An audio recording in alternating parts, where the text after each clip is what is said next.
The US numbers, and I think you're good to go. So I will send you one of the US numbers. Yes. Okay, bye. Okay, bye. Is the recorder going? No, Because it's 3 o'clock. now the recorder's good. Okay, shall we start then? Let's go. See if I can get this thing to make me not seem too short. All right. So we will call this special city council meeting of April 2nd, 2024 to order at 3 o'clock. There she is. Madam Clerk, could you call the roll, please? Deputy Mayor Anzalotti? Here. Councilmember Cooper? Here. Councilmember Best? Nope.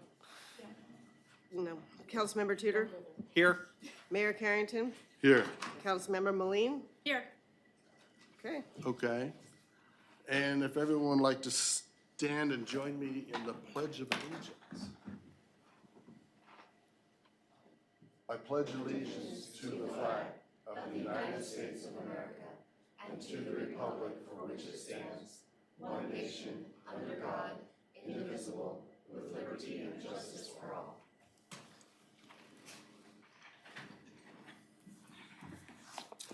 Next is approval of the agenda. What's the wishes of the council? Move to approve. Second. All right, any discussion on that? Madam Clerk, could you call the roll, please? Councilmember Cooper? Yes. Councilmember Best? Councilmember Tudor? Yes. Mayor Carrington? Yes. Councilmember Moline? Yes. Deputy Mayor Anzalotti? Yes. Okay. Next, we have the interview process discussion led by Kimberly Green. You want to come forward, ma'am? I don't know if, you might have to turn the microphone on.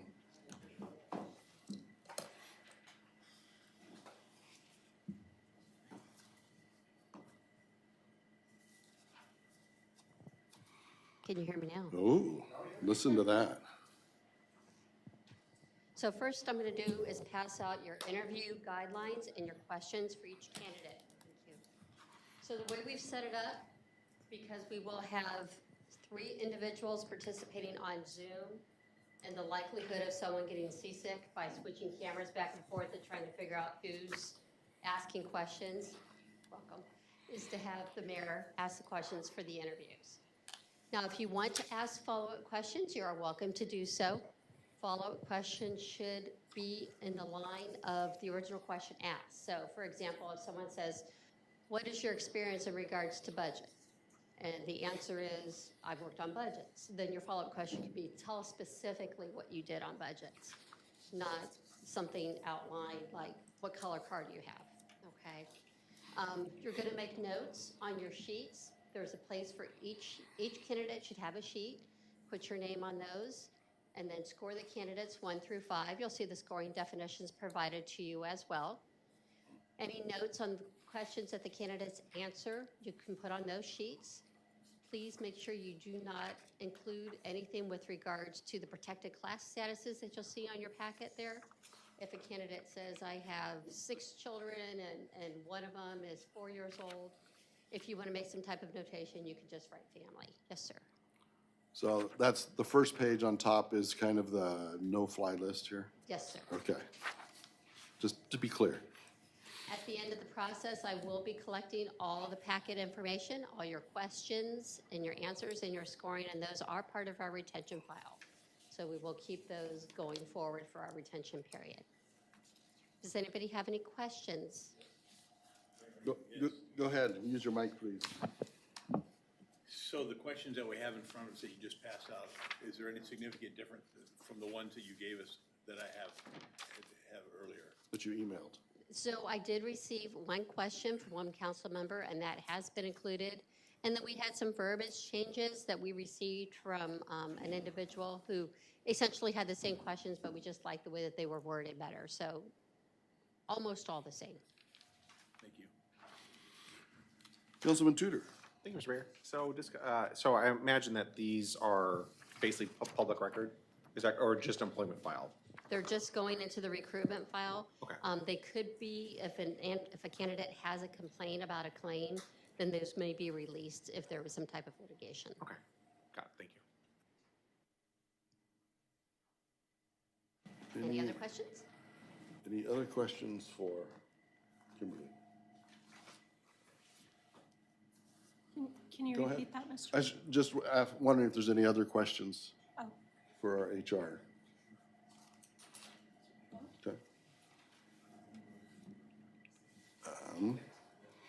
So the 3 for Zoom will be showing up there. So I don't know if you want to kick people out so you can move further away to look at the TV. And I'm good right now. Okay. I'm good for now, thank you. I think I can look at this one, so I don't have. Yeah. Yeah. Oh, yeah, you might need. Well, or if you want to relocate. There's your. Yeah, whichever. Oh, I'll be fine. I'll just turn it on. She is the youngest member of the council. Come on down. Yeah.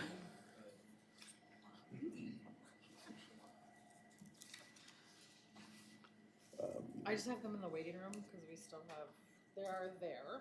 Okay. So I don't know if you want me to go ahead and, I have not seen Councilmember Best yet. Okay. Mayor, I have a Yes. question for you.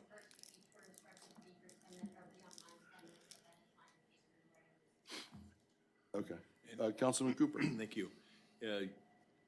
You probably already discussed this, but so they're online one at a time, they cannot see the other interviews?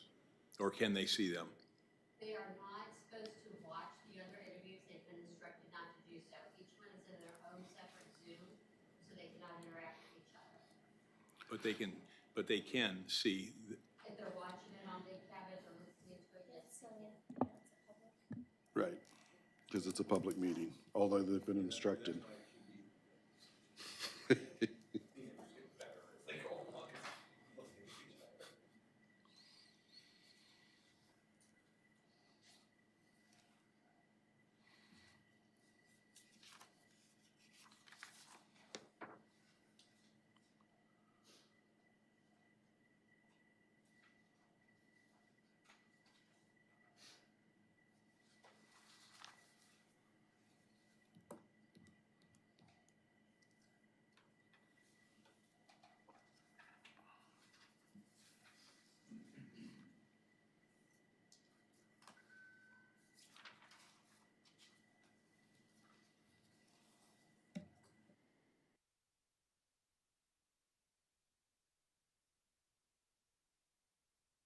I haven't checked my message yet, giving them the information. Just so it's been delivered. I did give them an alternative phone number in case the first one I gave them doesn't. It says 315 on that. Okay, yes. I guess we're doing an at ease because we're keeping to our schedule.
Is he on? Go ahead and make them.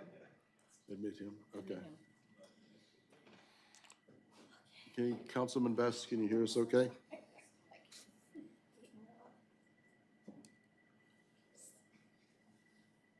chair. Uh-oh.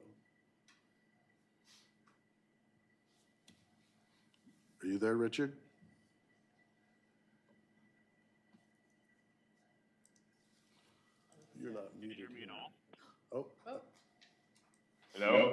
Okay, we found the volume. I guess I had to turn him up. Yeah. Very good. I can hear you. Turn them down a little bit. Turn him down a little bit, okay. That's a little loud. Let's try that. All right. And since we're on a schedule, we're kind of taking it at ease to wait till 3:15. Did you want to re-explain to him not to go over questions or just leave it on? He has all. Okay, good. Okay. So Kimberly from HR just went through kind of those instructions that are included in the packet of papers you picked up. Yes. Okay.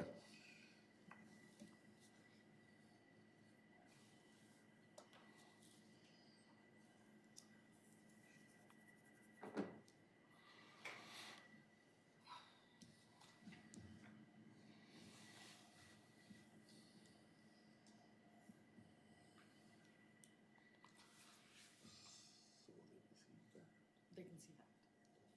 I don't know how to turn, I don't know how to change the cameras. There's that one, but I don't know how that works. Cause I don't know where in the system the control for that is, Right. unless it's this one. I don't know, because I haven't used Zoomed in 2 years, so I've been using Teams now, so.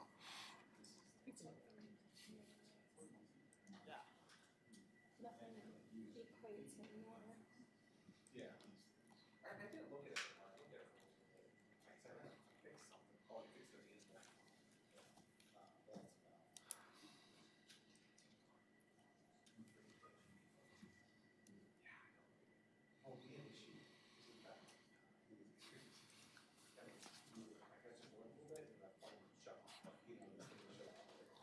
It's a public meeting. There's a public meeting.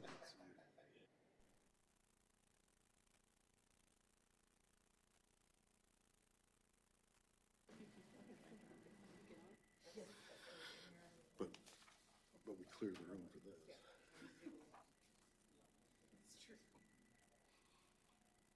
Yes.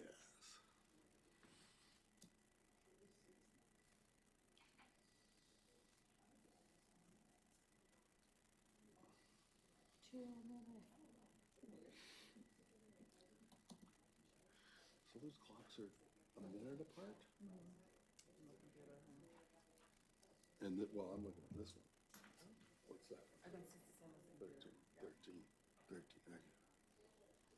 That one's its own thing. Which one relates to the whistle? I don't know if any of them do. We might find out tonight. And it is loud in this room. Well, yeah, it's right across from. Is that the AC? Is it on? If the AC is not on, that's just the air handlers that are. That's just the. Yeah, it is a bit loud.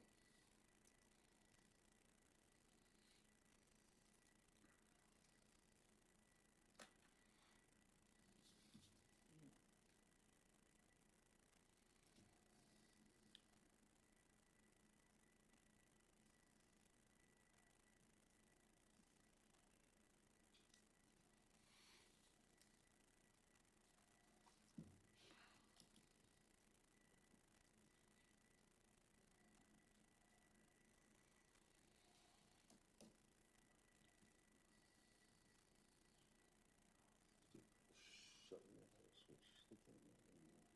I think I can make it. That bigger.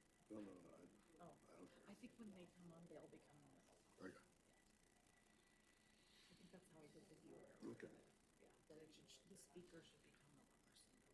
So you have, okay, there's Kim Zimmerman there. Okay. Well, you want to let them in? Let's admit them. Yeah.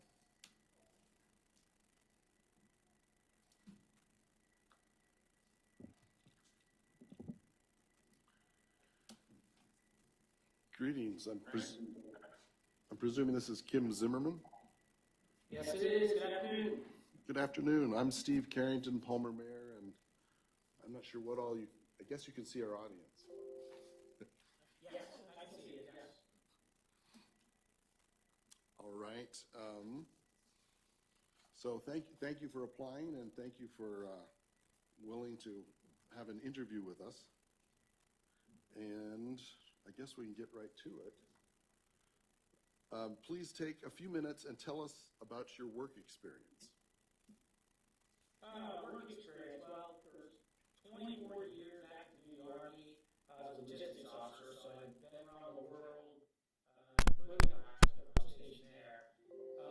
Doing various leadership levels everywhere from, lieutenant level, which starts when I started out with 50-some people I supervise up to the deputy brigade commander, which is about 5,000, when I was in Alaska. And then I've been a city manager now for about 6 years now. So similar work, all responsibilities, you got DPW, water treatment, sewer, all the employees' budget.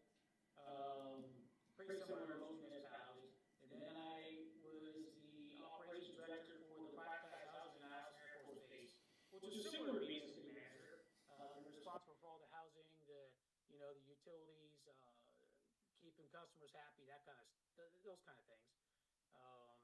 Leadership has been varied for different roles, but mostly I am a teach, coach, mentor type of person. That I will work along with the employees as much as I can. I'm also a person who likes to delegate because I'm not a micromanager and I hate when I'm micromanaged. So I kind of lead like how I like to be led. So it's, I guess you could say that I am a person that respects people, and I guess I like to get that in return.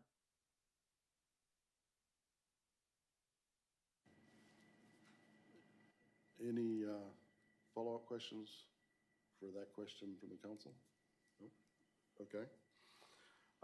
Recognizing the limits of span of control in an organization, how and when do you delegate responsibility and authority? I think it depends on the situation. You have directors, as I do here, I direct public works, wastewater treatment superintendent, et cetera. And so specifically in their lane, I let them handle their lane as much as possible. If it's an issue that I can solve myself because it may not be in their lane or it's something that's simple, I'll probably just take it on myself. I am not what you call a clean desk kind of guy. I've had bosses like that.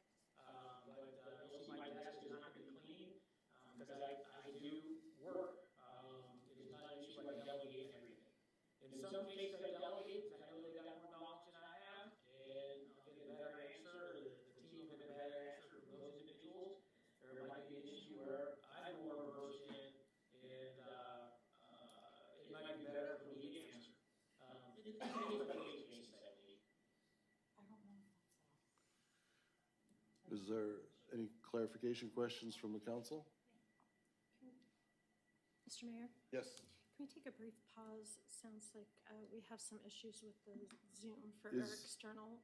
for the YouTube. They can't hear the Zoom on the YouTube. Apparently they're not hearing the Zoom conversation on the YouTube. Sorry, Mr. Zimmerman. Oh, this is the best interview. Yeah. I love it. It's not going through your audio system. Oh, that might be, I think it's coming from the computer itself. Oh, you're just using the computer? Yeah, I think so, yeah. Oh. Okay, I'll switch, How do I do it? but that would have been nice. Sorry, Mr. Mayor. Oh, no, Just that's like fine. For the sake of public process, we want Okay. to be able to, thank you. Can I change something up here to make it easier for you, Mike? I just was set up. Well, if it's possible for you to flow, which we have done in the past, whenever we've had Zoom in the past, is flow through your audio system so that people hear and hear. And then if we take the audio in as you are speaking into your microphones, however you have said it in the past would be good. I can. We're not sure. I'm not sure which is which. Josh Josh is Councilmember Tudor. I'm just gonna see if it's. Sorry, Mr. Zimmerman. one of our councilmen who runs an IT company. No, probably not. No, I'm curious if there's like a plug-in, like a audio cable. Sneak in here real quick and see.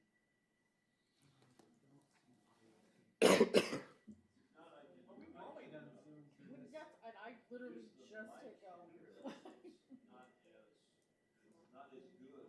quality as that. Oh, it's not the right output. Do you remember if we've done it through, oh yeah, because through here directly, so we've done like the video source is Zoom, okay. We might do that for the next ones, but I'm not sure if we can. So what do we do for the sake of public process? What I'm going to do, is Use a mic. input from that camera, Okay. and that will provide, the sound for you. Okay. So the people watching and listening should be able to hear it then. Thank you. I think Yeah. Okay. And then for the next one, okay. Yes, sir. Thanks. No, I didn't do anything, no worries. Hey, if it doesn't work, I'll be up there in a few weeks anyway.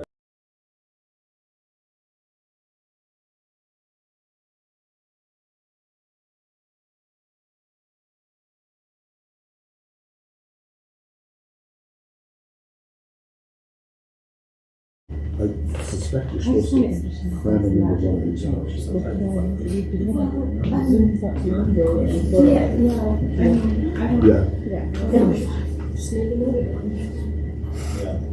So sometimes. All right, Mike is working on that. Okay. Just like the braille drawings, you know? The ones that are covered on the sheet. Okay. I'm sure you do. You still with us, Mr. Zimmerman? Yeah, but like I said, if it doesn't work, I'll be up in a few weeks anyways. I'll just stop by.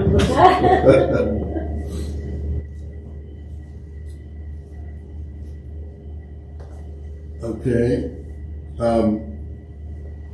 Was there any follow-up then on that second question about lane, delegate responsibility, et cetera?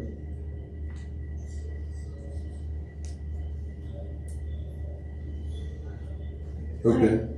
Oh, yes. Councilwoman Maline, yes. No, that's okay, Mr. Mayor. If we can just go on to the next question, that'd be great. Okay. Councilman Cooper. Yes, sir, Mr. Zimmerman.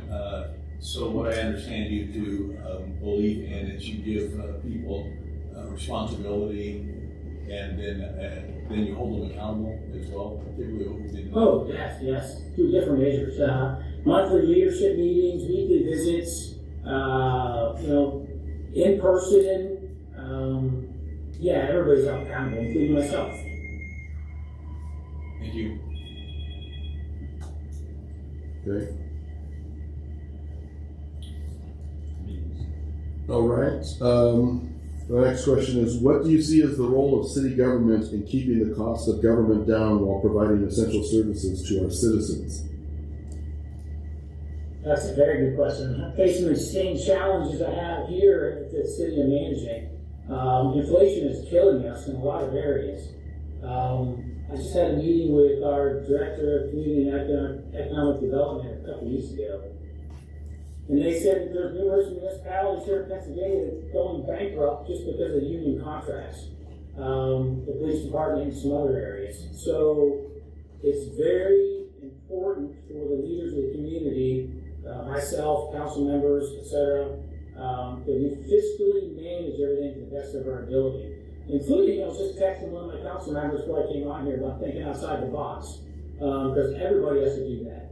And some people don't want to do that, but you really got to do that and try to figure out the best ways to either save money or in some cases make money. But with today's society, it gets more and more difficult to do more with less. But that is something you just have to, it's one of those non-negotiable areas, you just have to work through it.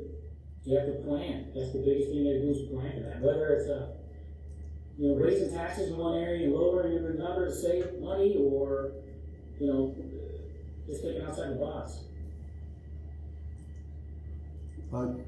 Councilwoman Maline, you have a follow-up? Yes, thank you, Mr. Mayor. So is there a way that you could explain maybe perhaps how you have been creative in the past when such a situation as this would arise that would offer us a good example?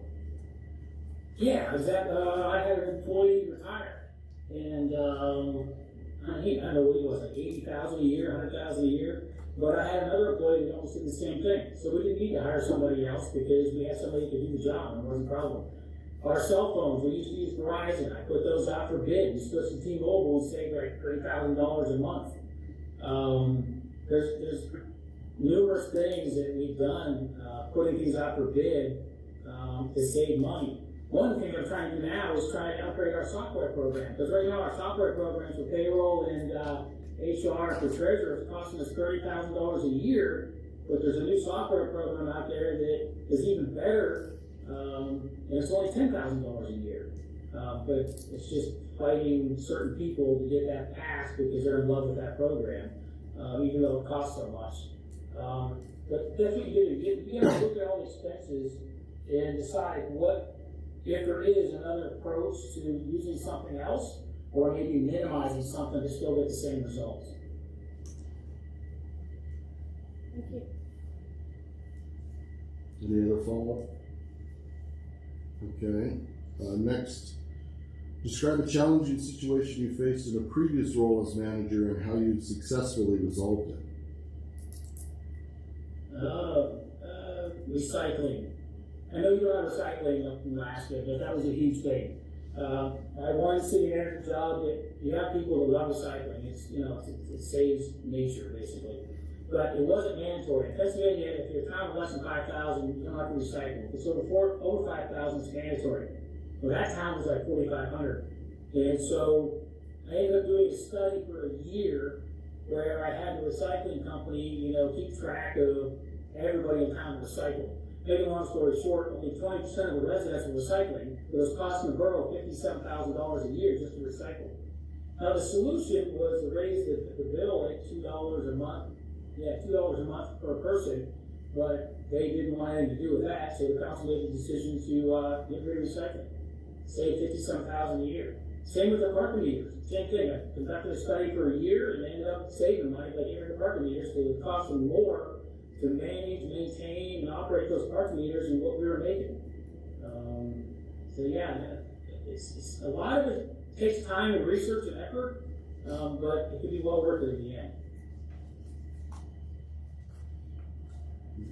Any follow-up from council on that question?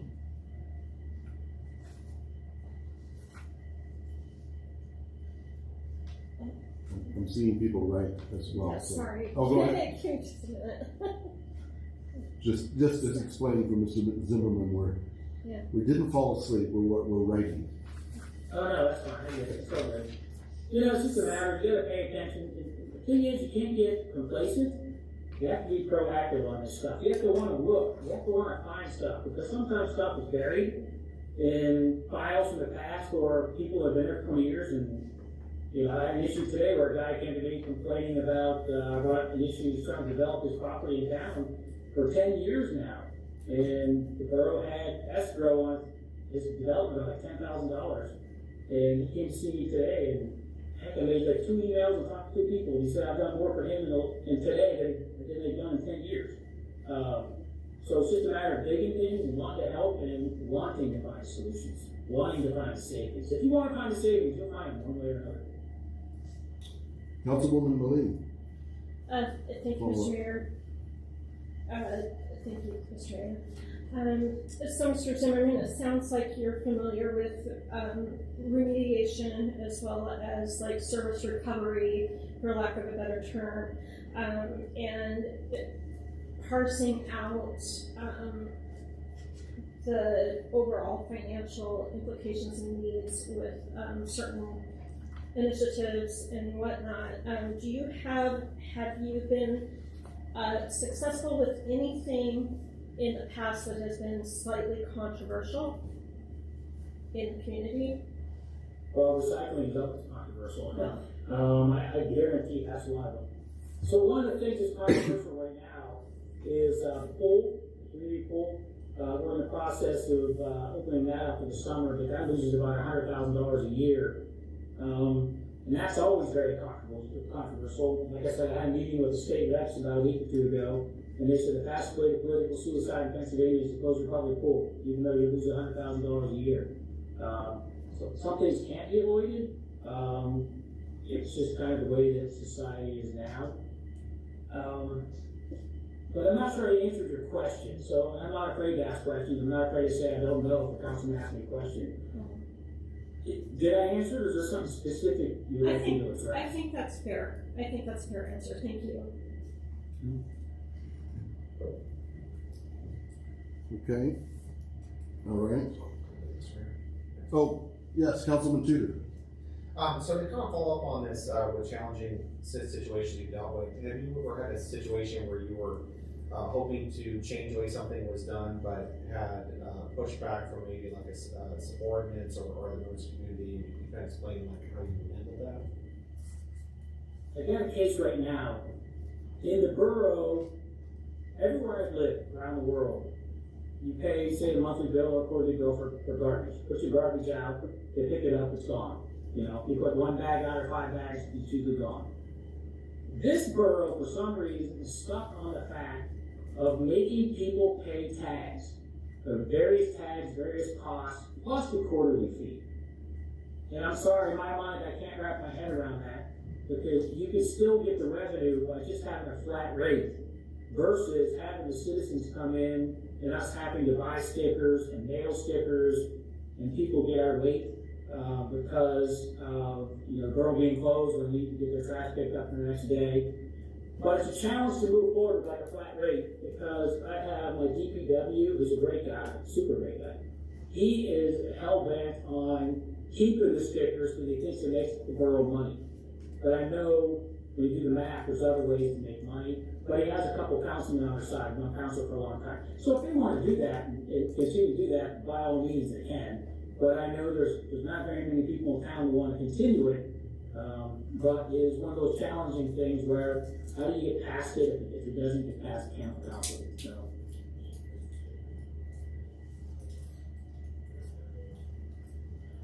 Councilwoman Moline. Thank you, Mr. Mayor. So speaking of council, would you consider yourself to be a great remediation with your council members? Oh yeah. The funny thing is I've had council members that, I mean, they're very, everybody's different in Austin. That, you know, you get the ones that always want to vote, they vote no for Christmas just because they know it's going to get passed anyways. It's just life. I mean, I get it. But I've had comments from my solicitor about how I'm very good at building teams, and I'm very good at getting people to come to an understanding on things, even though they can be obstinate about it. And I get great results in the end of building the teamwork with council members. But sometimes not always easy, because people are people, it's just the way it is. But I think teamwork is key. If you can get the teamwork together, things go a lot smoother, you'll get more things done, and you get things done faster and easier. It probably comes from my military background, of being a team player. And I've never had a problem with building that with my staff. All right. Let's see, another question here. Can you provide examples of your experience in managing municipal budgets and financial resources effectively? Yeah, our budget right now, council has not raised taxes in, I think the numbers today, 2011. So they haven't raised taxes in 2011 because council is, a lot of them are adamant about, well, their platform when they run for council is no new taxes. So it's difficult to manage the budget when you do the COLA account for the last 10, 12, or whatever years or whatever it is. It's like a 30% inflation, but the income stays the same. So when you build a budget this past year, we kind of did what I alluded to on my paperwork, where you have to have all the team members in there, whether it's the police station with his budget, whether it's the director of public works and all his stuff, wastewater treatment plant, that you know takes millions. And you kind of got to sit down and figure out what are the needs, what are the wants, what are the must-haves. And you kind of peel back the onion that way. And you're going to get to a point eventually where you are going to be able to solve the problem, or you're going to have to come up again to think outside the box on how to come back and justify what you have. I was just texting one of my council members because he is concerned about the deficit in some of the budget areas, but he knows it's because council has raised taxes.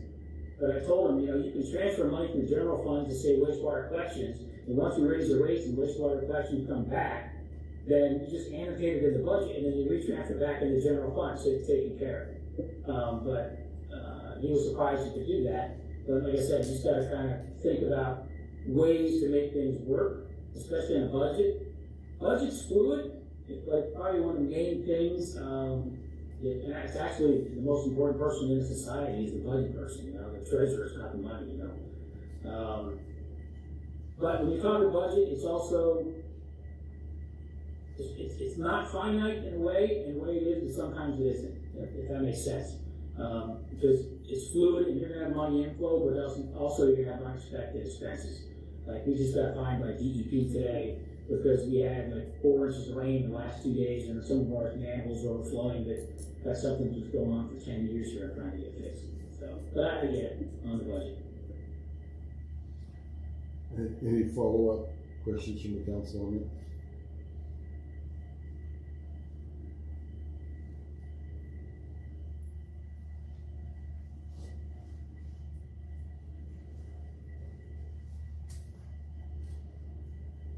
Okay.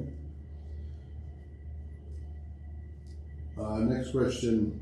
What course of action would you recommend the city take, and what would your priorities be to protect the citizens of Palmer were a large-scale disaster or event to take place? Well, I was a city manager when we had a 100-year flood, which destroyed a bunch of the town, including my own house, my mom's house that I lived in. So there's training that leaders can take, NIMS training, team, etc. But the priorities normally come from council. There's a saying that in times of peace, you centralize decision making. In times of disaster, you decentralize it. You have to delegate and let people in the know make the decisions. So in the case of a natural disaster, you have to set up like I'm going to talk, what's the word for it, like EMS, just an EMS talk, I guess. Where you're going to have all the major players in it. The mayor is key to this, the police, the fire, even DPW, all the major players need to be there. And first off, we're going to look at life saving. That's going to be the number one priority first, is life saving, and then property, and then you're going to look at community service, and then what's the word I'm looking for? Rebuilding. And that all takes time. But you kind of have to work as a team on that too, because we've got a natural disaster, things are chaotic, just the way it is. But it doesn't mean things have to be mismanaged, if that makes sense. So again, teamwork is key to that.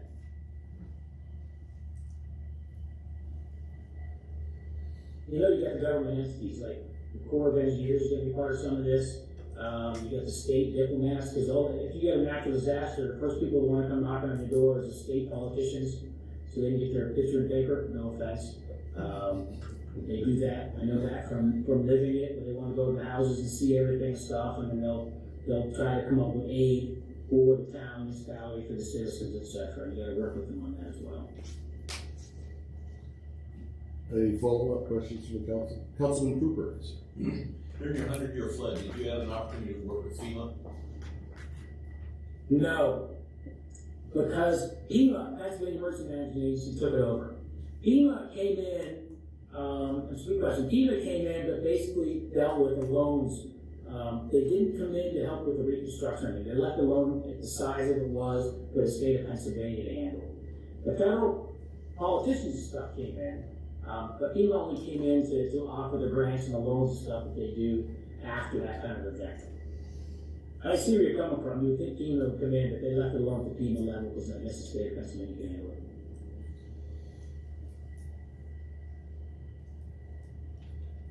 And I've gone down to FEMA for meetings and stuff, introduced myself, so, I mean, they did okay. I mean, the federal government can only do so much in some cases. In this case here, they left alone at the Pennsylvania level. Any other follow-up from council? Describe your previous experience working with state and federal legislators to acquire funding for key municipal projects. That is ongoing.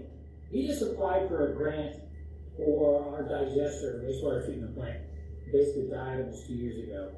And it's a $2 to $4 million project. So we just put in a grant through the state. We worked it through our state legislators, we worked it through the senators, we had letters of approval, I met with them, and it got denied. And like I told you, at that meeting I had a couple weeks ago, the state came in to go over some stuff and some grants and things like that.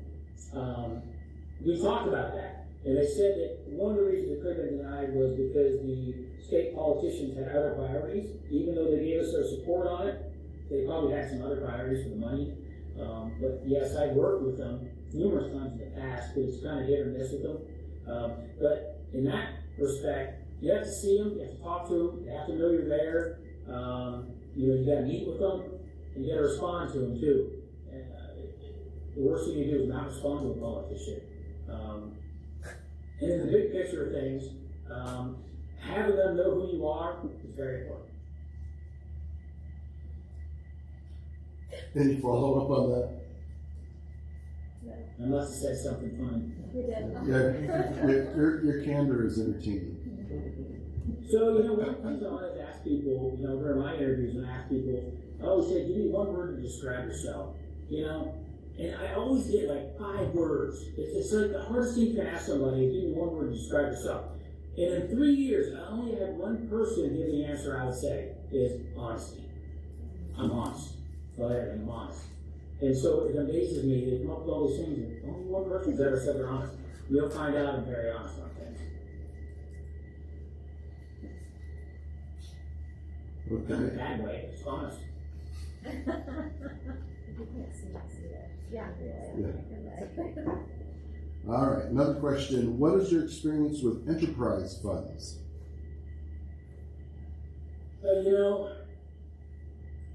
I don't have a lot of experience with those because the borough doesn't have a lot of those. I know we got some stuff coming in from DEP, like brownfields and stuff like that, but that hasn't kicked off yet. So I haven't had a lot of experience with those. Just being honest with you.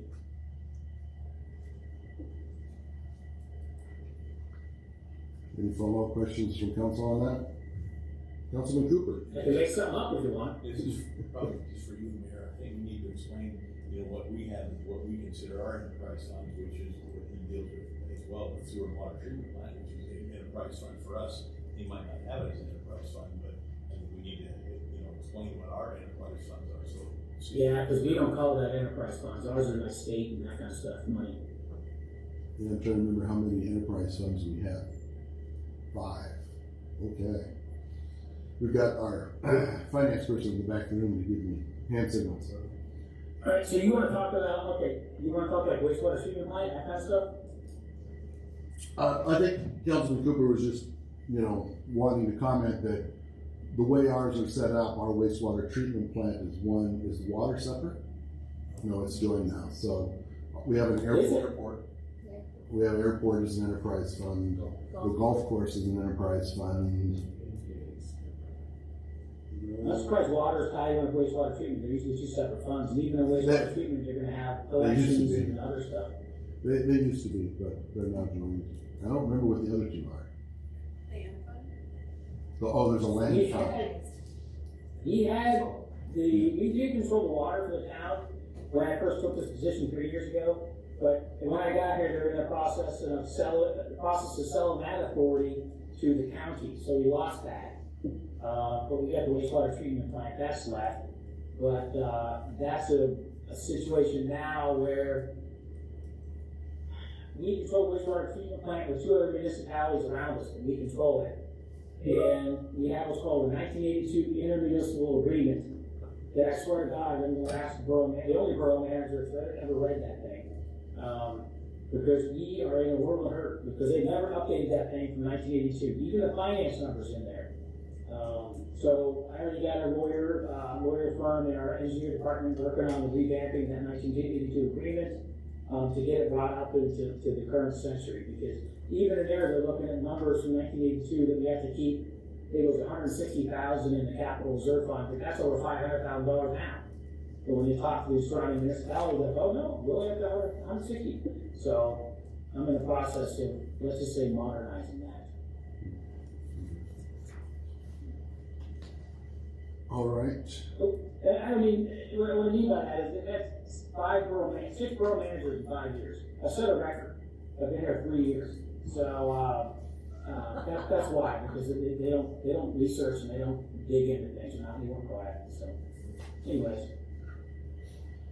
Okay, I think I have one last question here. Describe any experiences you have had in developing and recommending policies to the council relating to growth, e.g. annexation, expansion of utilities, subdivision standards, etc. Let's see, the borough right now has no room to grow, I know that. That's common with a lot of boroughs and municipalities. I've been wanting to talk to council about, because I know another city just did this in Pennsylvania, about the discussion of merging with the 2 local townships, because we butt up to each other. I mean, it's almost like we overlap. They haven't done anything yet, but I think they really need to take a look at it. So if you're asking if I've done anything with that to date, the answer is no. But it has crossed my mind, because I've seen it done, it can be very successful, and it works out very well for everybody involved if you do it right, because costs can be cut, operations can be streamlined, and there's some money to be made, and there's money to be saved. But like I said, we haven't gone that far yet with my council. Any follow-up questions from the council on that? Councilman Cooper. Thank you. Mr. Zimmerman, this is, as part of the question, you obviously have subdivisions in your borough. Do you establish the zoning and enforcement for your subdivision standards? We do. We have a codes office. I was actually able to hire a second one about a year and a half, 2 years ago, when they got their plates full. And we do have, I haven't had a zoning meeting in a while. We have the planning commissions for some developments.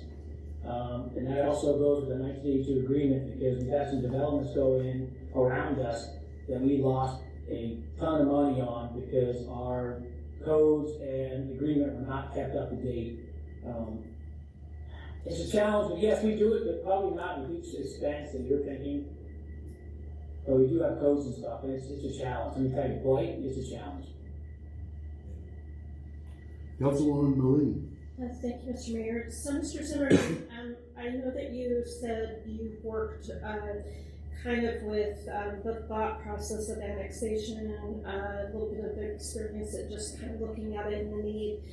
But as you probably know or maybe have heard, Palmer is a very special place, which is somewhat small, and the desires of the community, although we've got growth knocking on our door, we take great pride in the uniqueness of Palmer and what it has to offer. How do you maintain the trajectory of growth, or how would you maintain the trajectory of growth, but also look at unique ways in keeping the uniqueness and specialness of what we have here still alive? Could you tell me what creative tools you would use in order to incorporate that, please? Thank you. That's a double-edged sword. I actually heard about that all the way back to Pennsylvania, about the small town atmosphere of Palmer. And I know that from living it. I used to live in Eagle River, so I knew that about Palmer. My friends had talked to me about Palmer. That's a double-edged sword. I would answer with it's council's wishes. The council is the group that's going to decide and kind of lay down the groundwork for me as borough manager and what they would like me to pursue. And to me, that's all there is to it. It's going to be council's wishes on that. I am, for one and for a small town community. That's why I love Palmer. That's why I applied for the job. I've been waiting since I heard Mr. Lucy was retiring last year. When people reached out to me, because they know I want to get back to Alaska and I love the area. I would tell you that when I say double-edged sword, it can be good, but I think you guys have to decide what's good for the town, or the team has to decide what's good for a town. It's not up to one person. It's not up to the mayor. It's not up to me. It's the council, the mayor, and all the leaders in town as well. Because I know economic development is important, but when you say at that level, if that's all you want a status quo for a while. And that's why you have your meetings too. That's why you have your Chamber of Commerce. That's why you have your Visitors Bureau. That's why you have this Main Street manager to talk and discuss things. These out as a team. bottom line, in my mind, it comes down to the council and the mayor, what they want. Thank you. I mean, that's why they're elected. You're elected. Thanks. Any other follow-up from council? That's the last question.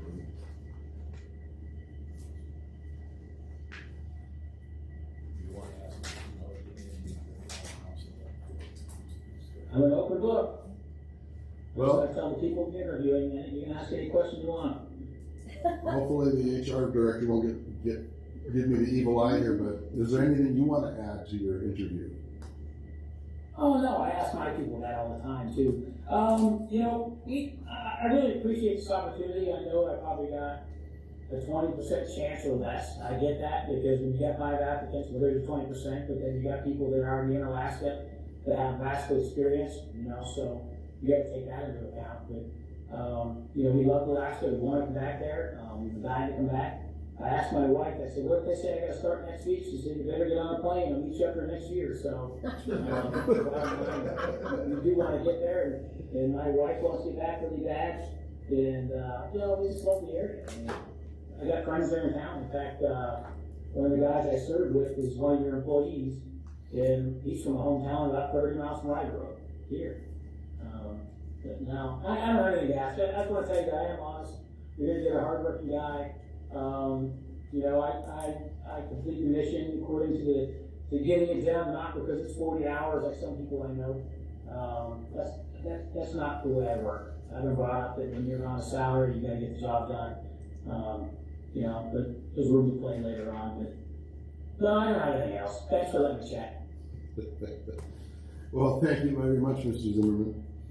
And, I'm just honest. I'm just telling you I am. So it's all good. Thank you. thanks. You're welcome. We'll take a little break here. And we're off. Okay. Is there, just out of curiosity, is there a way to have, so that you're The camera, so doing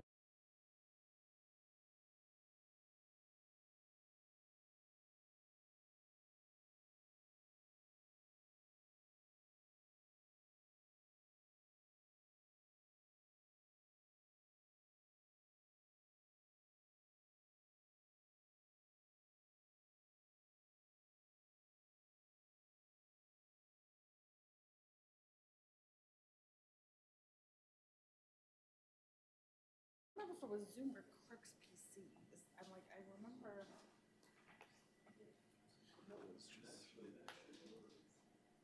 And it's supposed to, and somehow, at some point, go through our system here, like, you know, through. Yeah, and that's what I think that's what that Yeah. is. Yeah.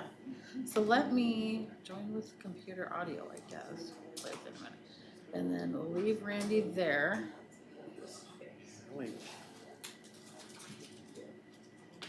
I'm not sure, but I don't know if it's gonna route through.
Okay, yeah. I think I missed my public. Yeah. Oh, it's working?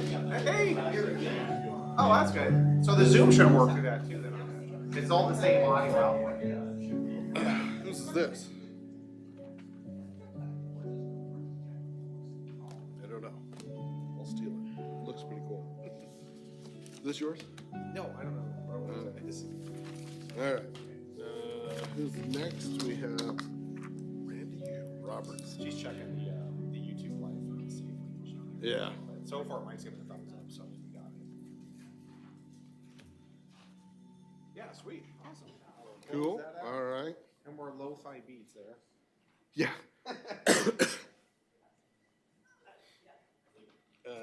So now we just need, someone to interview. Yeah. Details.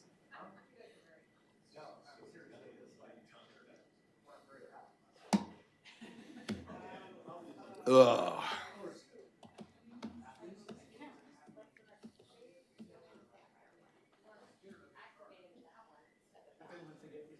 You say that like it's so easy. I know. It should be. I- I mean, it really. Like I said, it's been 2 years. Activate camera one. Yeah. You can't do that. Okay, so Richard's in the waiting room.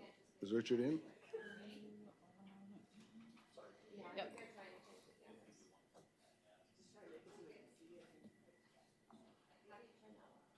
So next, so Zoom, if I go to cameras, then change it to Dias camera, what's that do?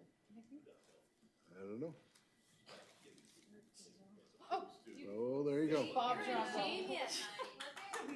This is why you were hired. This is like the most complicated when you go smart off Zoom. Because you're not afraid to try. Just try things, or to yell at people. Or that too, yeah. Is this yours? That is mine. Okay. It looks very cool. I'd be glad to Way take it. fancy for me, it's way too fancy.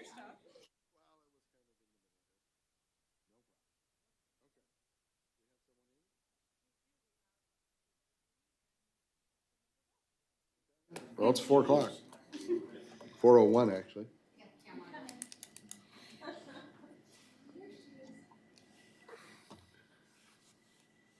Now we can see my rooster. Okay.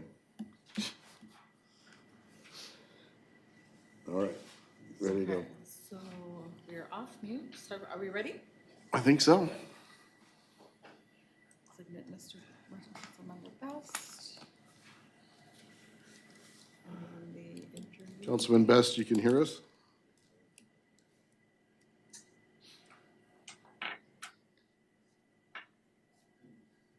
There's nothing. Okay. Excuse me. All right. Do we have Randy Robertson with us? You do. All right. Hi, I'm Steve Carrington. I'm the Palmer Mayor. And we think we got the camera so you can at least see some of us up here. But Good welcome. evening, everybody. Well, thank you for applying and for agreeing to an interview. And we have a few questions. And I'll be asking the main questions, and if there's any follow-up questions from council, that might come from them. So please take a few minutes and tell us about your work experience.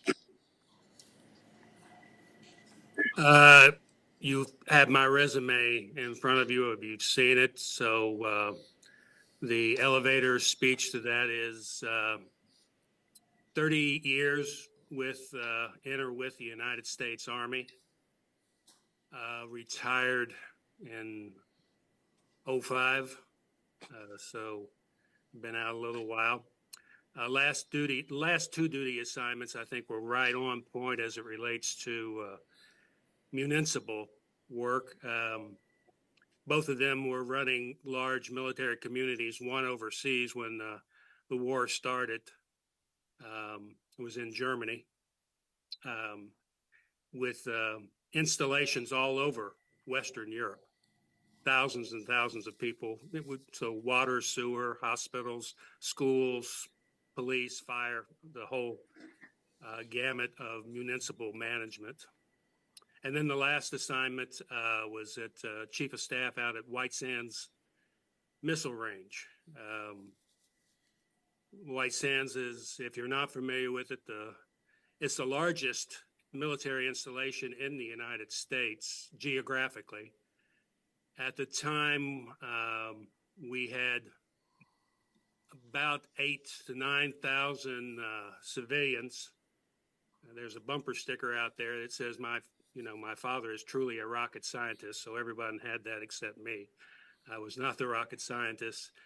But as Chief of Staff, we had 9,000 employees, some contractors, and about 1,500 military personnel. And once again, the entire gamut, we're a self-contained city. And again, if you're familiar with that area, you had to be self-contained because you're 30 miles from Las Cruces, 40 miles over a mountain range. So we were really all to our own, from everything running a hospital to a grocery store. And leaving the military, I did very well in those last few assignments. I joined ICMA. I actually joined ICMA as a student in grad school for many years, and started looking around to things in terms of translating my military leadership, so leading people, managing large budgets, mission accomplishment kind of things, into what could I do best? And that led me to municipal management, which I've been with since about 2006. I think six was, and I've been through several cities from Alabama to Alaska as a municipal manager. Other than that, I'm married, and my wife's a retired Army officer too. So keeping us together has been a challenge over the course of our career. And we have two sons who are both with the federal government in Washington, D.C. All right. And let's see. Recognizing the limits of span of control in an organization, how and when do you delegate responsibility and authority? One of the things that it's on my resume is I've been blessed to have opportunities to teach organizational leadership, organizational structure at universities, military academies, all of that for many, many years. So I consider, myself as both a student and a scientist of that. As it relates to this question, the personal dynamic of leadership, ensuring that people have been trained to do what they're asked to do. They have the resources to do what they have to do. So there's a lot of foundational things that go into just saying, okay, you're in that job, go do it. And that's the delegation. That's a simplistic form of delegation. A leader has to assess, is that person, have we got the right girl or guy in the job? Have we given them the skills, the knowledge, the training to do that job? Have we given them the tools to do that job? And then it leads on from that in terms of motivational elements. So as it relates to a cut and dry answer of at what point in time, there's no magical number of 6 or 8 in terms of a span or control. Generally, organizations that I've been comfortable with is you start to train people from the very onset in succession training, one level up, and you quickly start to see who kind of rises through the cream to be able to receive more delegation, accomplish more than what you even asked for. Is there a follow-up from the council? Okay. Next question. What do you see as the role of city government in keeping the cost of government down while providing essential services to our citizens? I think it was Tip O'Neill who said, all government's local, all politics are local. It starts that you're where the rubber meets the road. And I mean that quite literally too. You build the roads, you provide the infrastructure that people use throughout the course of the day. You provide the services, the parks. All of those things are at the core of governance.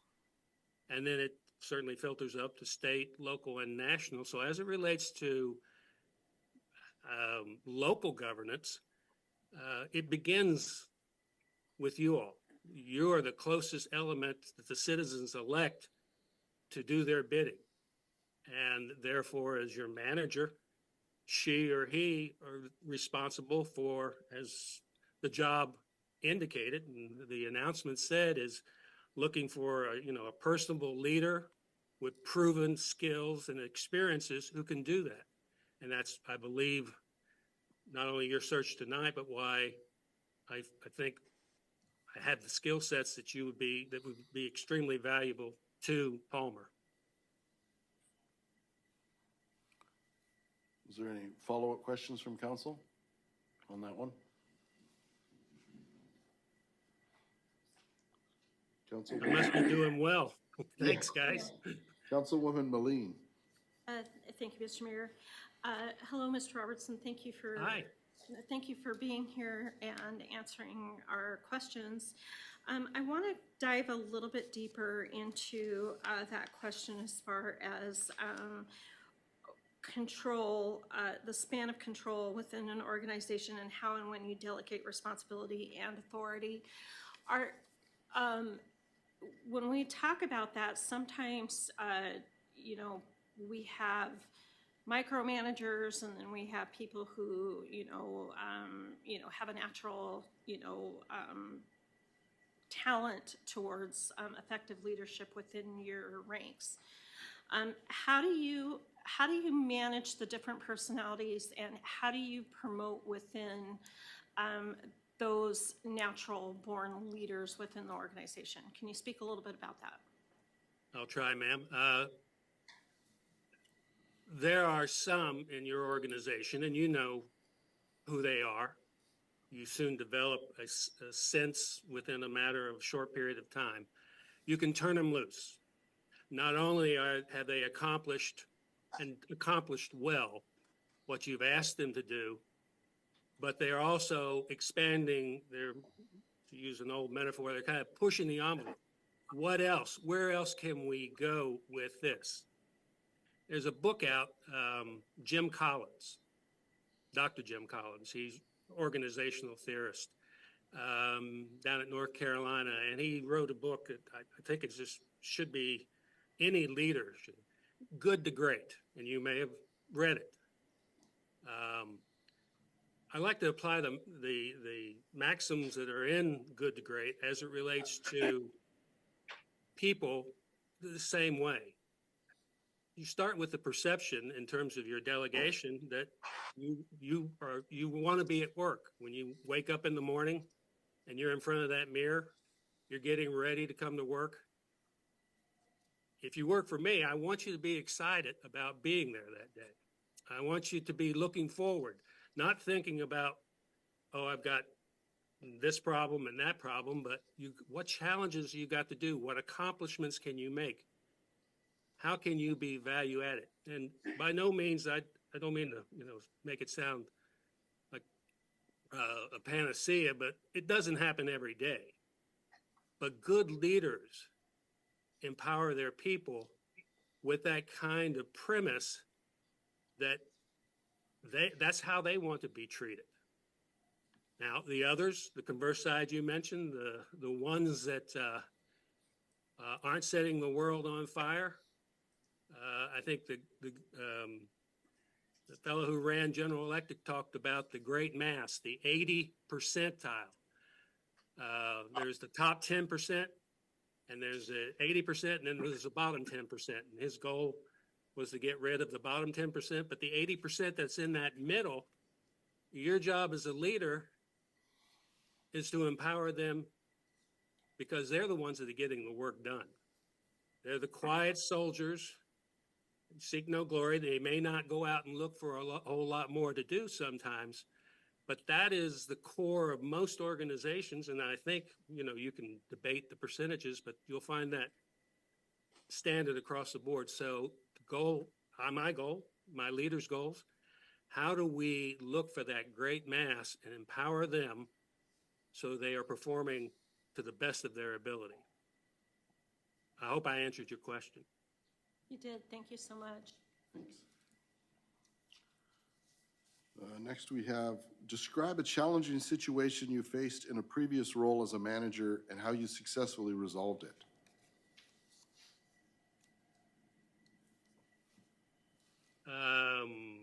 Probably one of the most notable, I think, accomplishments and challenges was there in Alaska. And I raised that one, although I think I've had comparable challenges, military and civilian, wherever I go. But that one was unique because when I was hired by the Cordova Council, and they made it crystal clear that one of two choices. We could talk about leadership, we could talk about the refuse pile, and we could talk about HR and training and police and all those other things, but their principal focus was, do we build the Cordova Center or do we try to extricate ourselves from it? Because the Cordova Center, and if you're familiar with it, go over to Cordova, had been talked about for close to 2 decades. And it sat as a shell empty for 2 to 3 years before I got there, and a third finished shell. And so my challenge is, with this on my plate and as the organizational leader, that with their mission, was one, to sort out, what do you really want? What does the community really want? Because the council is pretty well divided. Do we pitch and run or do we finish it? And then trying to get a sense from the community. Now, intuitively, going there within the first few hours of being there and seeing the city of Cordova without the Cordova Center, it was obvious that it was desperately needed. Desperately needed from factors that relate to just how the organization worked, city, but also in terms of an attraction, a potential long-term financial gains from it. Also as a community boost, a place to meet and celebrate victories, which we didn't have. So going through that whole process, because we were in litigation when I got there, once I determined and briefed the council, and this is where I think we will approach the problem, getting prime stakeholders within the community, outside the community, the Native Village of Eyak actively involved, getting funding sources bought from the Rasmussen organization, et cetera, et cetera. We were able to cobble it together and finish the center. And again, if you haven't been there, and understand it's a jewel. It sits over the Prince William Sound, and it's the loveliest feature, I think, in a community that was still reeling and will be for years from the Exxon Valdez. It was possibly the highlight of their last 30, 40 years. Any follow-up questions from council?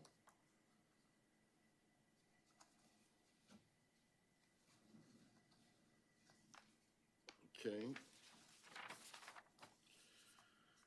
Can you provide examples of your experience in managing municipal budgets and financial resources effectively? Well, I relate back, if maybe the easiest path, the easiest one that you can see yourself and which is documented, is, again, the Cordova Center. Because certainly Cordova was not financed and the people of Cordova and the limited amount of outside resources that we had going into this, certainly weren't financed or positioned to, I think the last bills were somewhere between $36 and $37 million. And everything, from the seats we sat into to the light bulbs we had to be brought in by a ferry or a plane. So in terms of a practical experience, that's documented. More to the point, though, in every community that I've served, there's an equal challenge. There is, you may not call it the same thing, but there's a Cordova Center in communities across the United States. There's whether it be a project or just balancing the books after COVID-19 and how we basically fell apart for a year and a half and regrouped in cities that, at one point, some cities lost a number of their businesses and their core workers, while other places were attractive places to go where people could go and work from home and outside that. So depending on where you were, and you didn't have a lot of time to adjust that budget. And some of that is still reeling through. So Mayor, in terms of practicality, again, I relate to Cordova Center as a practical experience, but I would tell you that in every community that I've managed, I have brought in a surplus budget. There's budget surplus at the end of the year, sometimes not much, because candidly, and maybe this is antithetical to some beliefs, you provide us a budget. You vote on the budget. Work through that. You give us a budget of X number of million to do, and the idea is execution. So in my mind, it's not only an equal focus on, okay, did we manage the budget? Did we turn in some money at the end of the year? Did we accomplish what you gave us the money to do? Did we pave the street? Did we get the library built? Are the lights there? Did we budget execution? And I think sometimes that gets lost in the audit kind of things where we look and say, did every dime match, to where was it spent? So that's how I approach budgetary management. Councilman Tudor, follow up. Thanks, Mayor. Do you have an example in particular of maybe a time where a city council gave you a budget that just was not realistic, and how you're able to still meet those needs that you mentioned there, while kind of trying to deal with the requirements being a little bit out of scope? Absolutely. One fairly recent is running elections. After the 2020 elections, and again, where I was located, we were responsible for countywide elections, 300-some thousand people, and I think roughly 75,000 registered voters, plus or minus. And the council, before I got there, had changed of the 11 positions, 10 had changed. And the parties behind them and the philosophies behind that had changed. And so the budget that I inherited was in no way, shape, or form, in my estimation, and most people's estimation, capable of taking on the election, the 2022 one and an interim one, and understanding that the passion of council was, this is what you got, Robertson, so deal with it. So I turned to the state. We documented our needs. We documented our concerns. And there was certainly embedded in this a tremendous amount of political tugs. Pennsylvania was a key state, and I inherited some of that. And all of that said and done is, if I recall, in September or October before the election, we received roughly $900,000 in a state grant because we were shovel ready, and I'll use that term quotes around the shovel. We were postured to execute the $1 million in terms of training, but more importantly, in terms of several new pieces of automated voting equipment that we had contracts ready, waiting on the shelf that had been pre-approved. All we needed to move it through. So now, if the state had said no, I'm not sure exactly what we would have done. We still had a tremendous amount of tugs, although I was ready, in terms of doing that, to live with whatever the consequences were. But all that said and done is we didn't have anywhere near the problems because we approached it in a different manner.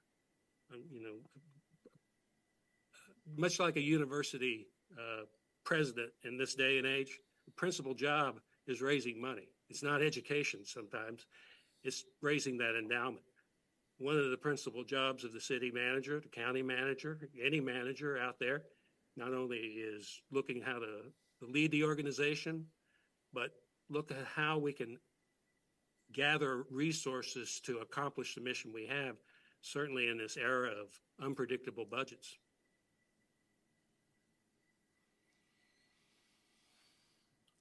Okay, any other follow-up? Okay. Let's see. What course of action would you recommend the city take, and what would your priorities be to protect the citizens of Palmer were a large-scale disaster or event to take place?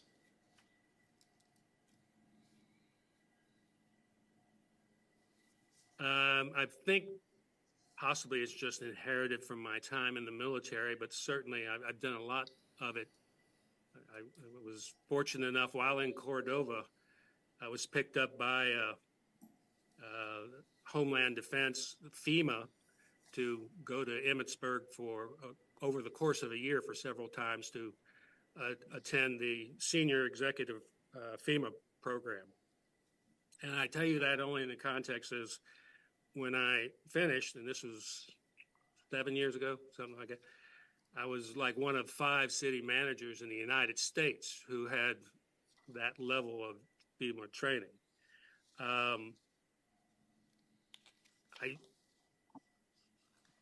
Our job is to be ready at any moment in time. I think I've adopted a philosophy, certainly as a tail end of my military career, from the missions that I had and when the war was going on, is to be constantly ready for the unexpected. And so to do that, in my mind, you've got to constantly invest in the people you have. You have to invest in not only their training, their expertise, because when you need it most is not the time to discover that they didn't know how to do that. And then you also have to have the equipment, the resources to accomplish the mission that you have to do. Now, one of the things I've also been blessed with is, as I mentioned, both of my sons are with the federal government. One's with FEMA. He's a fairly senior person at FEMA, and it's always good to have an ally to call saying, some of the grant process is really slowed down. Cordova had when I got a snowpocalypse, unprecedented snow, but I've done tornadoes. I was part of, in the Army, Hurricane Katrina relief. All of those things I've participated in quite actively. And knowing how to use the system, being familiar with your regional director, having a relationship with those who control the resources, and not only money, but the manpower. So when an emergency is declared, you're ready to go. You're not like every other community next over where, okay, they know you, they know your community, they know your needs. And that's in terms of answering your question about how, to me, it's that constant state of preparation and of training is the best way we protect our citizens. Is there a follow-up from the council on that?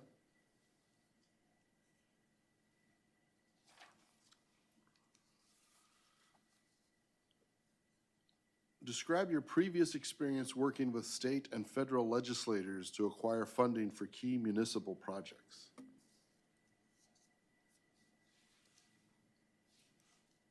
When I was selected, I try to use examples because I think storytelling is one of the best ways of educating people. When I was selected city manager for Cordova, I have a house outside Washington, D.C. The first thing I did before I got out on the road is I went down to see Don Young. I knocked on his door. I said, I'm the new Cordova city manager. I'd never met Don Young. I've been in I've wandered. One of the assignments I had in the military was with congressional liaison. So you work for a couple years with communities, with legislative leaders, both federal, primarily federal, but state too, in Army issues at the time. But as it relates there, I'll go back to the term I used before, you develop relationships. So working with your partner mayors that surround you, the Matt Suburo with Anchorage, you go visit them, you let them know who you are. If you're not on some pro forma council together or some kind of a group that meets, a planning group or organization, and I think there's some certainly embedded in that, but you extend that. These individuals are the key to resources. And face recognition along with, hey, I'm the new guy here, I'm the new girl there, whatever it may be. And it's just, to me, it's like sometimes gold in terms of paving the way when you need the resources. When Dan Sullivan was elected, his first trip to Cordova, I invited him up. He's a Marine. You do the shake and you walk the docks. And that's what our principal need was. And we talked about the fishing industry there in Cordova and the critical need for more infrastructure in our harbor.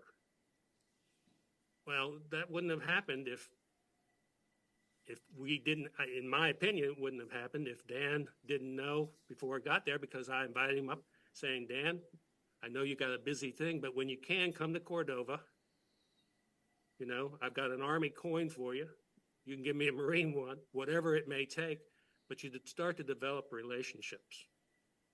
And you do the same thing with local legislative leaders, with certainly if there are Native leaders, with prime stakeholders, the same. They may not be elected, but they can be magical in terms of making things happen sometime when you need them.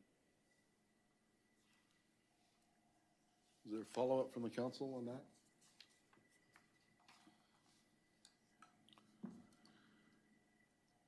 What is your experience with enterprise funds?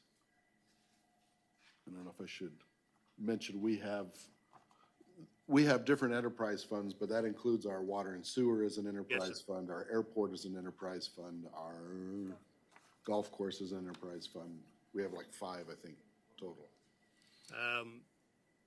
Every community I've served has had an enterprise fund. I have not had a golf course. I've had an airport. I've had an electric. We ran the 5th largest, the city ran the 5th largest electrical service, electric plants. We had 2 old coal-fired ones in Dover, Delaware. Our budget was just south of $100 million. I think it was 98.5 when I left. So I certainly have this experience with running enterprise funds. I understand the need to reinvest in your infrastructure to keep it sustainable, workable. So What you invest, you can pull back out. But those, as any business, are one of ensuring that, one, not only you invest in yourself, but you balance your books and you continue to do that investment over time. So again, short of a golf course, I've done enterprise water, sewer, trash removal in some places have been an enterprise fund. So.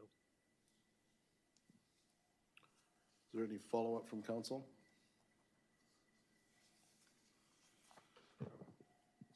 Oh, Councilman Tudor. Thank you. If I could kind of follow up on that, it sounds like you have a lot of experience with working with upper levels of government. In regards to enterprise funds, do you have experience with grants and other, assistance for projects related to enterprise funds? I'm trying to think. I can't think of an enterprise fund.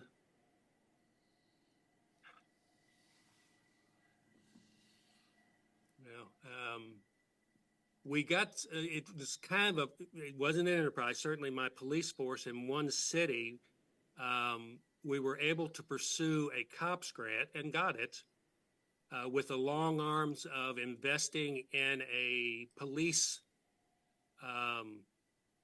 public partnership that involved citizen policing. It helped underwrite that. So it wasn't set up, Councilman, as a direct enterprise, but again, it didn't fall directly back under the general fund per se. I mentioned the Rasmussen. We worked them extensively while I was there in Cordova. But I don't think, again, that fell up, under the building itself would be general fund. So I can't think of anything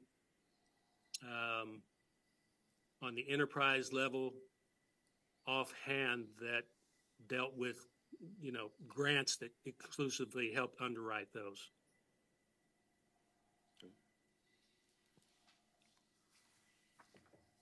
And describe any experiences you have had in developing and recommending policies to the council relating to growth, e.g. annexation, expansion of utilities, subdivision standards, etc.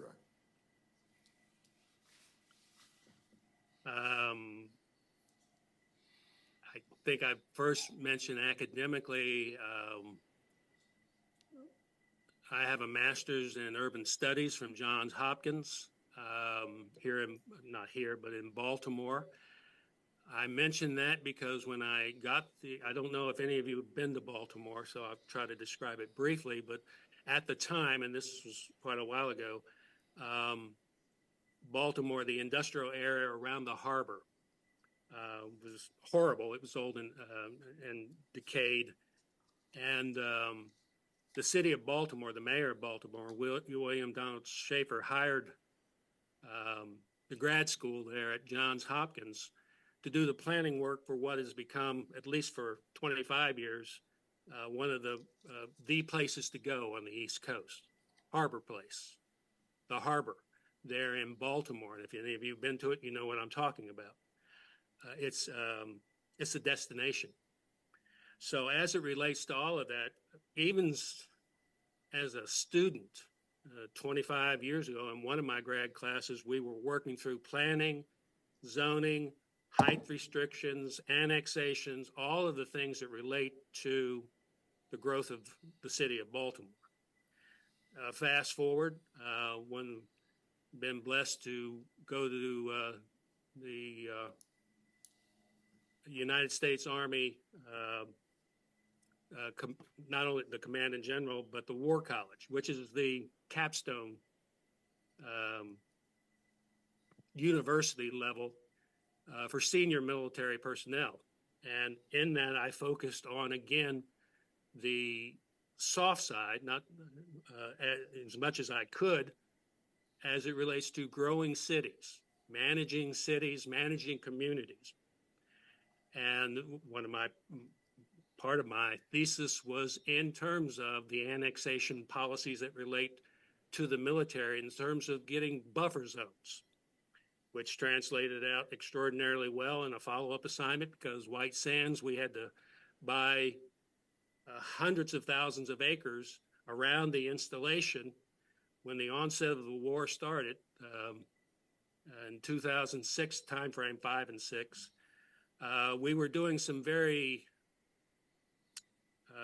interesting things, some of them classified, as it relates to finding people who were buried in underground, in the caves. White Sands didn't have that, but they had it on the periphery of the installation. So using some of the skills and knowledges of the annexation process and what the federal government could and could not do, and then armed with, some resources to do that, we picked up hundreds of thousands of acres, which included and allowed us to start testing munitions that could find people underground. We didn't have that skill sets before that. And then as it relates to every city I've been in that I can think of, certainly there's been an annexation issue as it relates to either the growth or not growth, and all the tugs that may come with that as citizens want or desire, and then all the costs associated with it, police and fire and all those secondary issues that have to be thought through in terms of, is this sustainable? While it may look good short term, can we sustain that long term in our budgetary processes of having these new or additional missions? So to answer your question, certainly I think I've had a wealth of experience across the board in the whole growth planning annexation arena. Any follow-up from the council? Okay. Well, that was the last question. Do you have anything you want to add at the end? Well, the only thing I would add is, one, I wish you every success in doing this. These can be tough choices. The question I was waiting for you to ask, Mayor, is why me? That's one of the, the typical elevator questions. So I'll give you the answer. I got a little time. What I was going to say is, look at your advertisement for this position, the literal one that came out on the internet. It speaks to the desire to have a highly organized, personable leader with solid and proven skills and experience.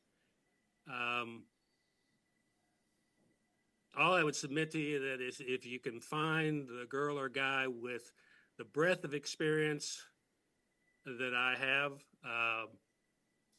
the longevity that I've had, and certainly the deep passion to serve the citizens of Palmer, Alaska, certainly I make no pretext, is back where I want to be. Then I would commend you to go hire that girl or guy. But that's why I appreciate you hearing me, because I think I could be value added to you as a council, and certainly value added to the community, bringing in some new ideas, possibly some things that I've seen that you may not be aware of from other communities, that are at least worth talking about and looking at. So short of that, again, I thank you, and I wish you every success. God bless. All right. Thank you, Mr. Robertson. Thank you.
Why did he mention that? Isn't that the standard?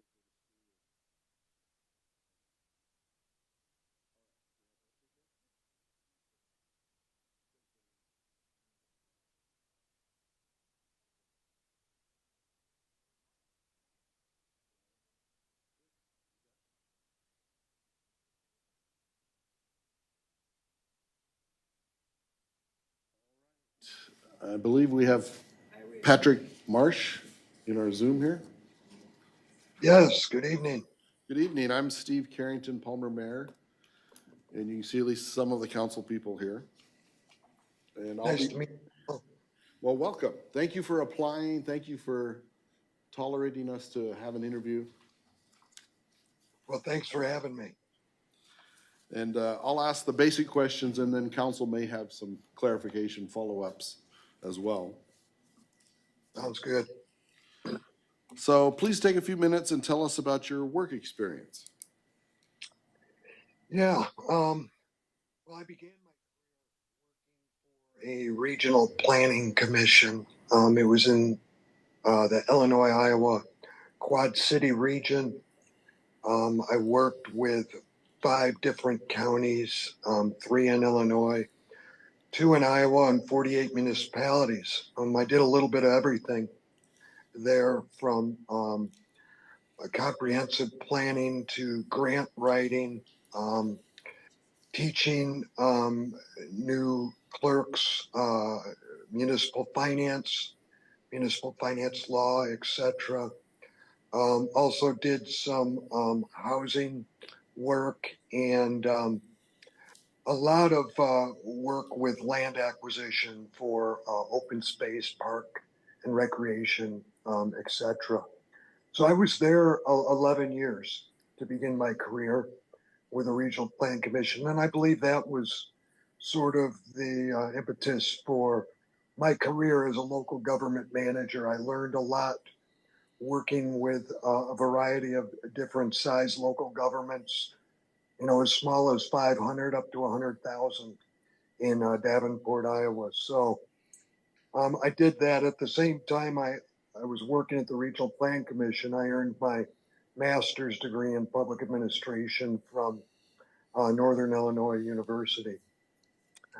My first local government manager job was an assistant city administrator job in Eldridge, Iowa. I was just there part-time, making $20 an hour, but it got my foot in the door as a local government manager.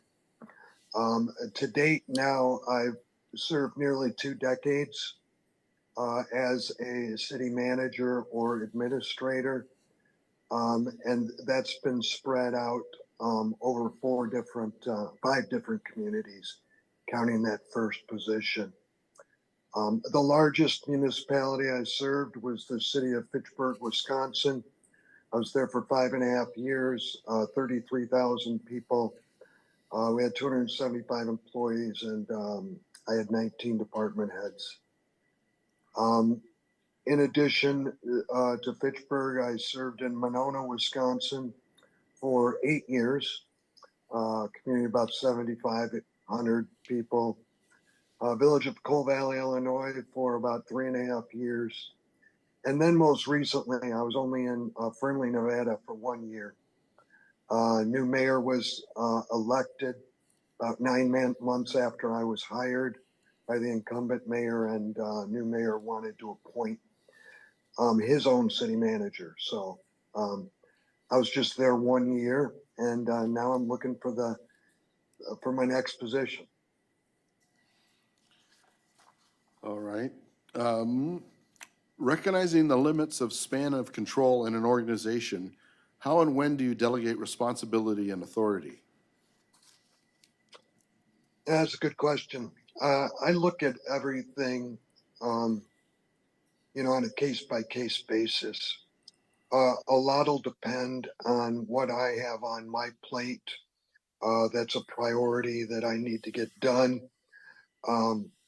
I look at the expertise of the staff in particular areas, and if I feel they're better suited to take on a task that that has come in front of us, either through policy directives of yourself or something that comes as a statewide initiative or a regional initiative.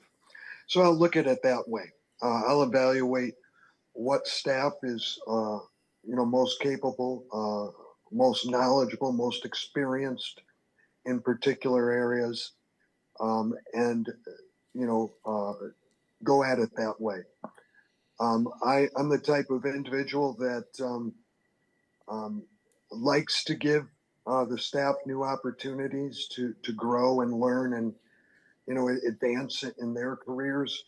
But I also realize that this position, it's important that as part of the team, you take on a workload that assists staff in able to get all of the work done. So it's sort of a case-by-case basis, but I do have some logic behind it, believe it or not. Is there a follow-up from the council on that? Councilwoman Moline. Thank you, Mr. Mayor. Good evening, Mr. Marsh. Thank you for being here.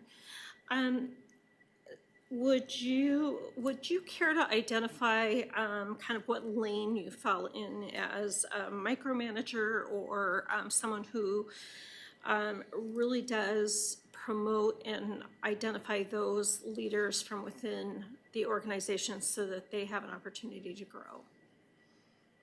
Yeah, I'm far from a micromanager. I'm a collaborative leader that treats the staff as professionals, has the expectation that staff has the working knowledge to get the job done and expects that they do that. I don't step in unless I need to step in. I try to give staff the opportunity to learn and grow as much as possible. They're the next leadership in line, and they need to be trained accordingly. Thank you. Okay. Next, what do you see as the role of city government in keeping the cost of government down while providing essential services to our citizens? Yeah, the role is just that. We need to do everything we can to provide those basic services that are given to us statutorily at the state level. We need to make sure that people are safe. They have, clean drinking water. They have appropriate wastewater facilities that, they have opportunities to recreate. They have opportunities for the business community to grow, etc. So, our role in making sure that we can keep those costs down and to provide those services can be complex at times. But, we as professionals look at things such as best practices out there. We can look at different sourcing methods, different purchasing methods, different ways of doing things, thinking outside the box to make things more cost effective. That's our job. That's, if you look at any other organization outside the public sector, the business world, for instance, there's a bottom line there. They're there to make money. We as local government managers and policymakers are there to provide services, and we're there to provide them in a cost-effective and efficient manner. Any follow-up from council? Okay. Describe a challenging situation you faced in a previous role as a manager and how you successfully resolved it. Yeah, doing this nearly 20 years, I think, you're always going to find some challenging situations out there, and that's sort of the fun part about doing this job. It's not no day's the same, to say the least. But one challenging situation I had, and you've probably heard this one already before, was in 2020, I was managing the city of Fitchburg, and we were faced with the COVID situation. Something that hopefully none of us will ever have to deal with again, but it hit everybody hard. It hit local government hard. We went from operating, smooth as could be, to all of a sudden facing about 60% of our revenues were going to be lost due to COVID. And the way we adjusted to it is I relied on the management team. We all got together. We put our heads together. We came up with ideas for cost savings. We came up with ideas on how we were going to continue to serve the public, but do so with less. And, if any challenge out there that, gives you the opportunity to prove yourself, that was the time. One of the goals I really had was making sure that not only we provided all of those basic services to the public and business community, but I also wanted to keep as many staff, hired full time. I didn't want anybody laid off. We were able to shift around our workforce, have some of our office people out there working in the parks, working on the streets with the public works crew, assisting, in the police department with some filing, whatever we could do. We really had, this was really a situation and a time where we had to, put our best foot forward and make sure that everybody was given something to do that was productive, not just to the organization, but to the community as a whole. At the end of the day, we were able to keep everybody employed through about 9 months of, shutdown with City Hall.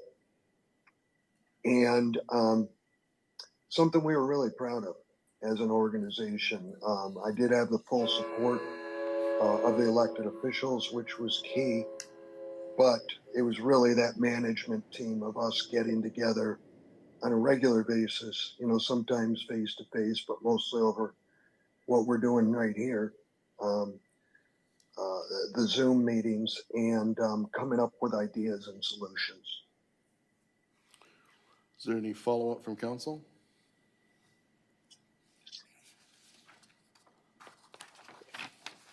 Okay. Can you provide examples of your experience in managing municipal budgets and financial resources effectively? Yeah, well, I've done 19 budget cycles to date, 19 capital budgets, 19 operating budgets, all of which have ended with a surplus. Even that year during COVID, we were able to come up and not negatively impact our reserves, which was a real team effort there. So I would say that was a success story. But also, working collaboratively with the team in putting the budgets together, we're able to, come up with some creative solutions to a lot of the initiatives that you all as elected officials put on our plates. That's an important part of the budget process is that planning period, that 3 or 4 months where we work together to prepare a budget and make sure that it's a budget that's in line with your policies. So I would say, that's how I've operated to date.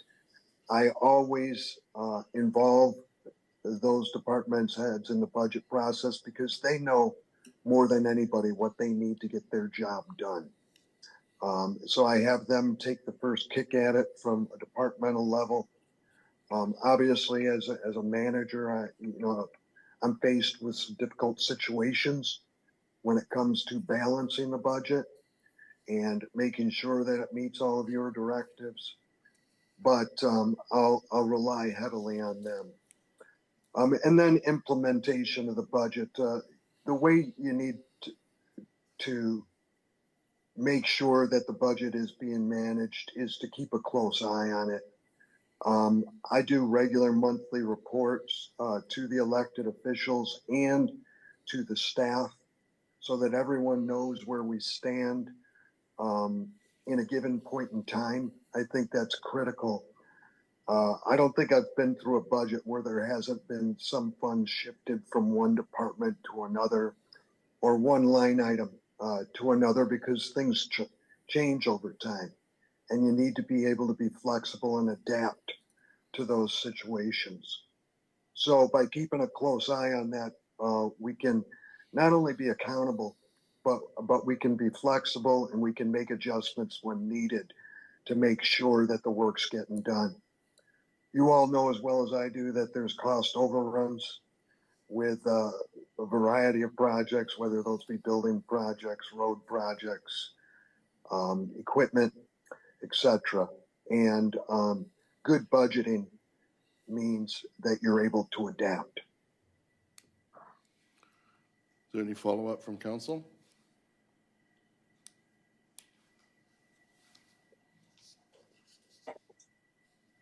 Okay. Next, what course of action would you recommend the city take, and what would your priorities be to protect the citizens of Palmer were a large-scale disaster or event to take place?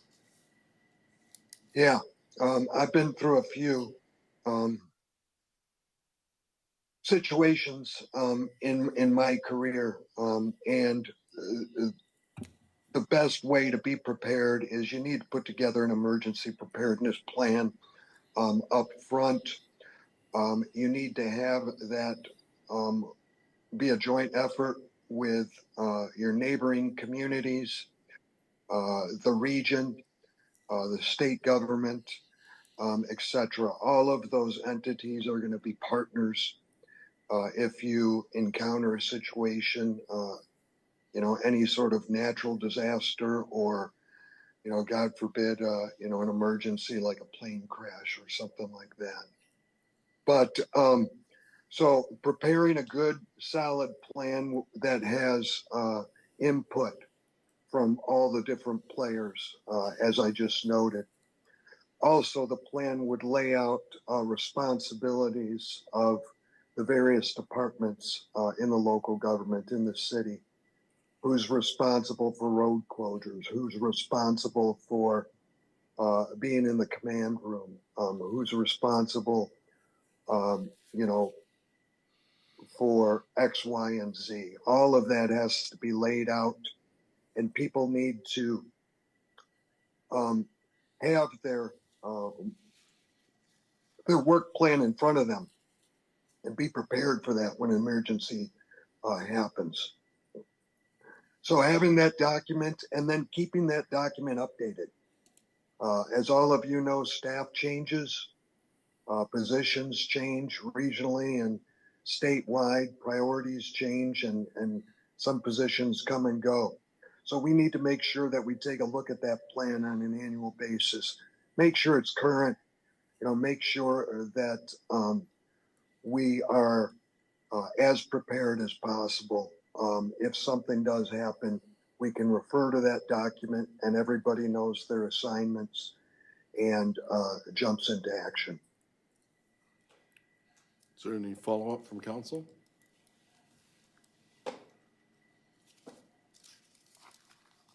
Okay. Describe your previous experience working with state and federal legislators to acquire funding for key municipal projects. Yeah, I've dating back, excuse me, dating back to my years with the Regional Plan Commission, one thing that was really pushed within our organization was to, get to know, the elected officials at the county level, at the state level, at the regional level, and know where to go for, whether that be a transportation project, a housing project, economic development project. So getting to know the elected officials, getting to know their staffs in the state capitol is critical. I was fortunate enough during my 14 plus years in Wisconsin to be located a stone's throw, about 3 miles from the state capital of Madison. There, I really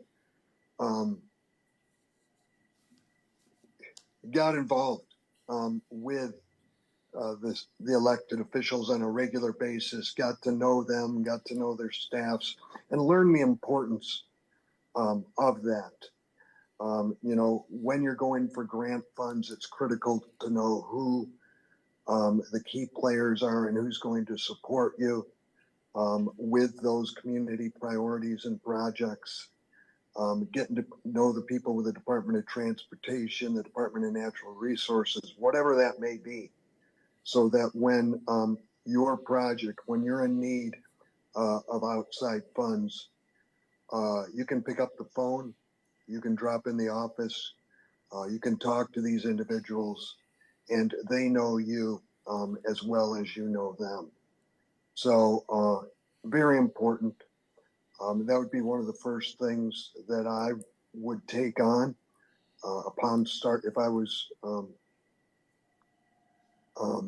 able to get this position, I would make sure that I had those names and got to know those individuals and who I needed to know in order to, get the things accomplished that we had on our plate. Is there any follow-up from council?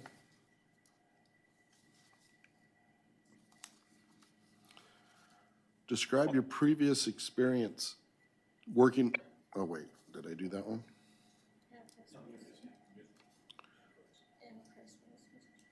Sorry, what? Okay.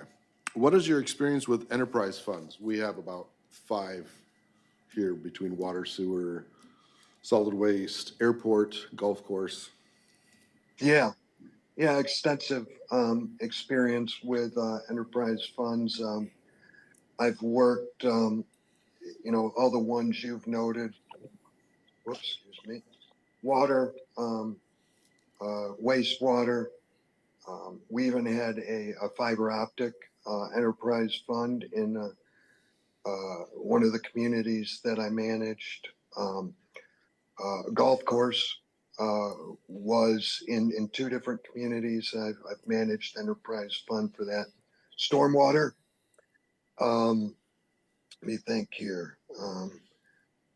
I've never had to date an airport, but be very similar. Basically, you're operating a business within a business, and doing everything you would with every other budget line item. Those funds would just be separated from the general fund and would be operated as an enterprise or business. Any follow-up from council?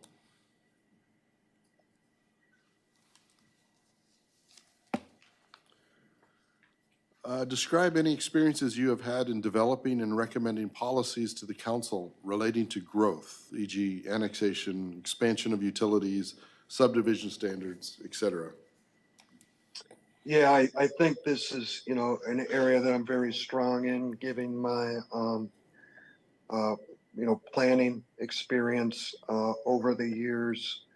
And then my, 30 plus years of working with elected officials, elected boards, committees, councils, commissions, etc.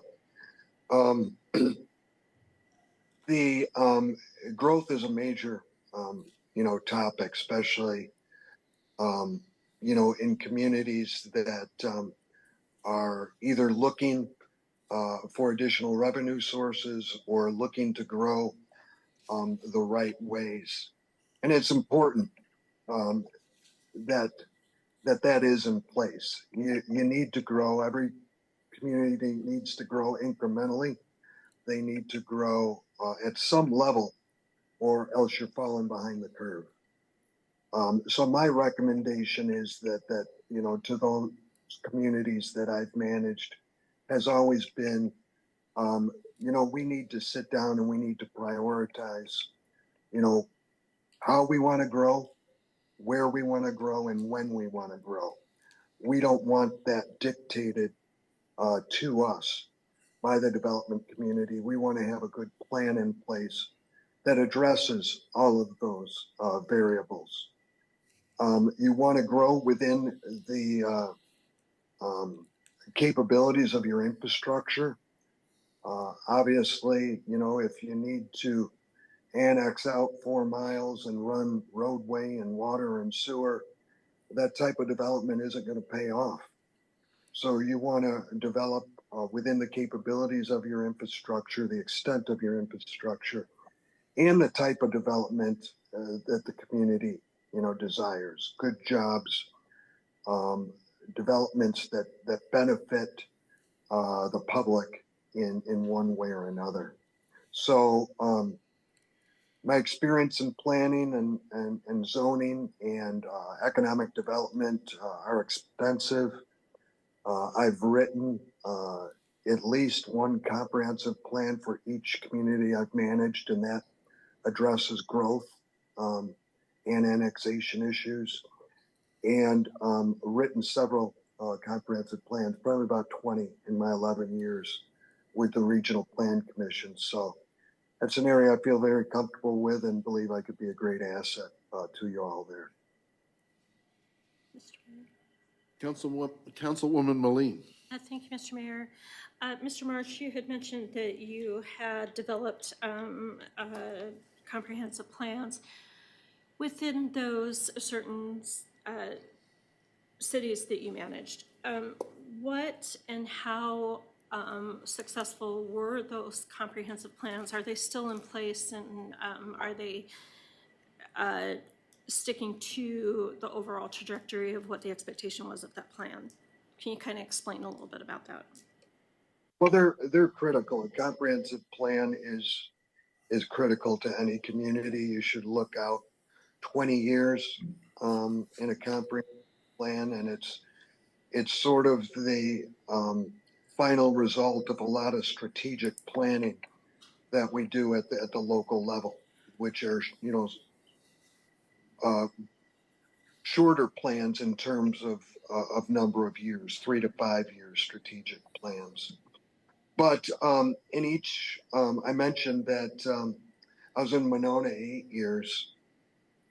I was actually able to amend one of the comprehensive plans the first year I was in Monona, and then we updated our comprehensive plan the last year I was there, the 8th year I was there. And it's in each one of the communities, the council, the elected officials, the staff used that document as the guiding source for decision making, and that's the key to it. Comprehensive plans are only as good as what you use them for. If you put them on a shelf, and don't utilize the information in it and the process for growth, etc. in it, it's not going to do you any good. So I've always emphasized that as a priority for elected officials and the department heads and staff to make sure that we're in line with that comprehensive plan. And, in each one of those communities over nearly 2 decades, I would say we've been fairly successful in that realm. I would say that most of those plans are still, in the works. with a 20-year planning document.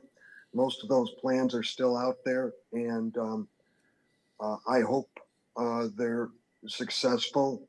During my time with the communities, they were. And I would expect that, professionals following me have taken the same course in making sure that those plans are implemented according to the letter. Any other follow-up from council? So that was the last question, but do you have anything you want to just add, just as a summary? Yeah. Well, first of all, I wanted to thank you all again for the opportunity to, interview with you, answer your questions, and hopefully give you a little bit of good background on myself. I'll just end with, I think if I'm selected, you'd get somebody that is a well-rounded local government manager. I have not only served in that capacity, as I mentioned, for nearly 20 years, but I've also sat in the seat as a finance director for nearly 4 years, an HR manager for over 12 years, economic development director for 15, and planner, as I mentioned before. So I've sat in a lot of different seats in conjunction with my management role. I've also served as a public works director for 18 months while trying to find a replacement for the public works director. So managed that staff on a daily basis for 18 months. So I guess what I'm trying to get across is I'm a well-rounded manager that understands the different facets of local government. And I believe that makes me a good asset for this position. I look forward to hearing from you, and I'm excited about this opportunity. All right. Well, thank you very much for joining us tonight, Mr. Marsh. Thank you very much, and I wish you the best of luck. Thank you. Thank you.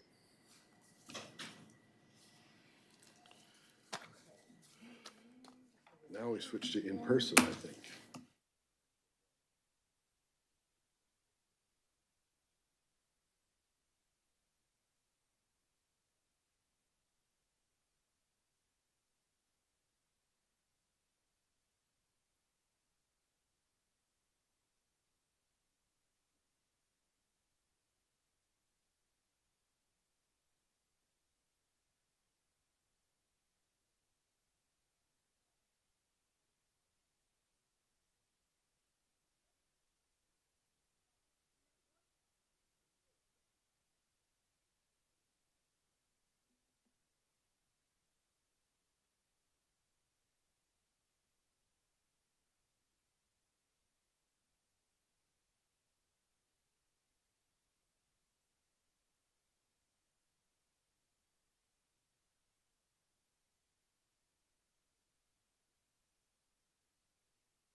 We're actually staying on schedule.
We're waiting for the live person to arrive.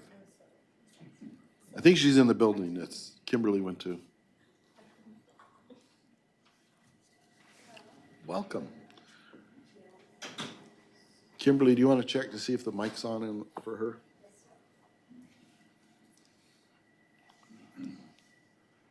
Just the button at the bottom.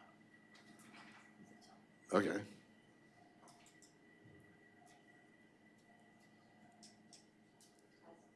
You have to hold it. Call us, speak really loudly. Right.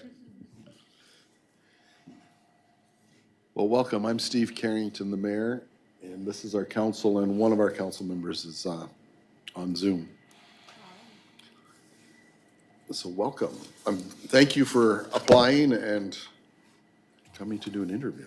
Well, thank you for giving me the opportunity. I appreciate it. Regardless of the outcome, I am appreciative of sitting before you all and explaining my experience.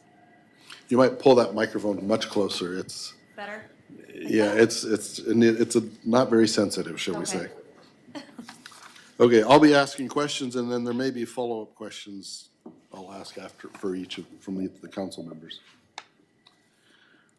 Please take a few minutes and tell us about your work experience. Well, I can go back quite a few years, but my current role right now is Deputy Municipal Manager for Anchorage. I oversee all of the enterprise and utilities for the city. So that is solid waste services, Anchorage Water, wastewater, Merrill-Field, the Port of Alaska, all of public transportation and Anchor Rides, transportation inspection. And then, of course, other duties as assigned. I'm frequently brought into legal matters. I meet with the police department and the fire department frequently, even as of today, discuss budgets. And then I'm also the Port of Alaska program manager. That's our PAMP expansion program. That's the $2 billion project that we're working on to revitalize the cargo terminals there. And then we just completed the petroleum cement terminal. We're working on some warranty issues right now, which are standard and typical construction closeout, but I'm also overseeing that as well. And then, of course, I sit in on some policy decisions when they affect city operations as well. And then in my previous role before this, so I've been doing that since July 2021. I started with the Bronson administration July 1st. I was brought in actually as the Director of Enterprise Services and then quickly promoted within a few months to Deputy Municipal Manager under Amy Domboski, and then continued in that same role with Ken Colhase when that transition happened. So I've had two different types of managerial styles in this current role. Before that, I worked at the Hotel Captain Cook as Director of Sales and Marketing, and there I oversaw many the larger contracts that we have with the hotel and some of the conventions and room sales that we have there, along with in my connection with the hotel, I was able to do a lot of the other stuff that was outside of the scope of my position, like food tastings and helping modify some of the rooms and kind of go through the construction project with the air conditioning project that we put forth a few years ago. I can keep going backwards if you'd like, or, I think that's good, thank you. okay. Recognizing the limits of span of control in an organization, how and when do you delegate responsibility and authority? Delegation of responsibility and authority can be sensitive to the subject matter. When I delegate responsibility, say in my current role, I'm also the acting airport manager at Merrill Field. So this is other duties as assigned. So I'm actively fulfilling an entire department. So I don't have time to do every single daily object that needs to take place. So what I do, I have a deputy, and she in the past had not been empowered to make decisions, say on schedule changes for the maintenance personnel or approve time cards. I have delegated that responsibility to her because that is something that Merrill Field at that point needs, and I don't have time for. I oversee it and I make sure that everything is correct, but that is, something that will help her develop in her career and hopefully one day run the airport as she's developing those skills, even though she was a little bit hesitant at that point.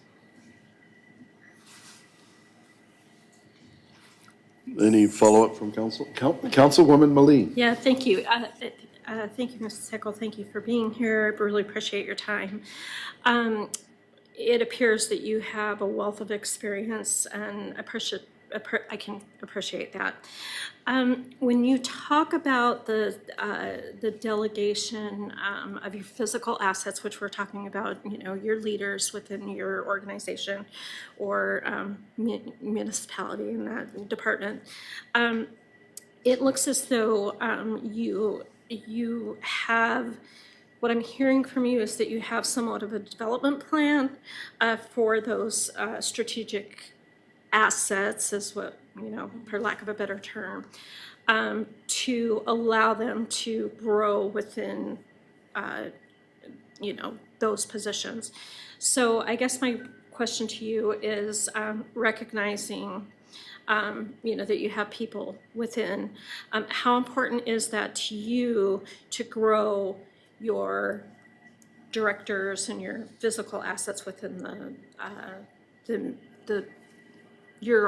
what you oversee, please? I believe it's very important. Historical knowledge in any type of government or private enterprise is invaluable. So if the right candidate, the right person, say in this current position is at the airport, I believe that she has what it takes to be the airport manager one day.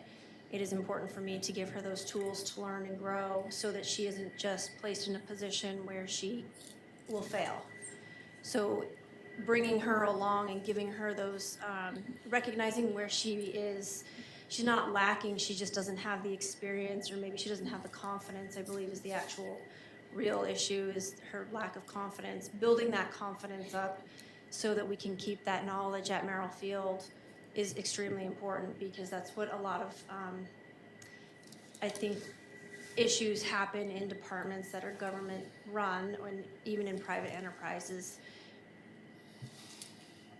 losing that knowledge is if you don't give them the opportunity to grow, and they want to. Thank you. Any other follow-up? What do you see as the role of city government in keeping the cost of government down while providing essential services to our citizens? First role of government is to the citizens. I don't believe in overtaxing and overspending. We have a civic duty to make sure that we are spending other people's money accordingly. I don't like to do anything that would be perceived as overspending.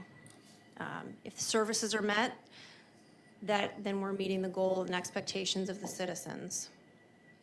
It's very important that there's accountability and trust within city government.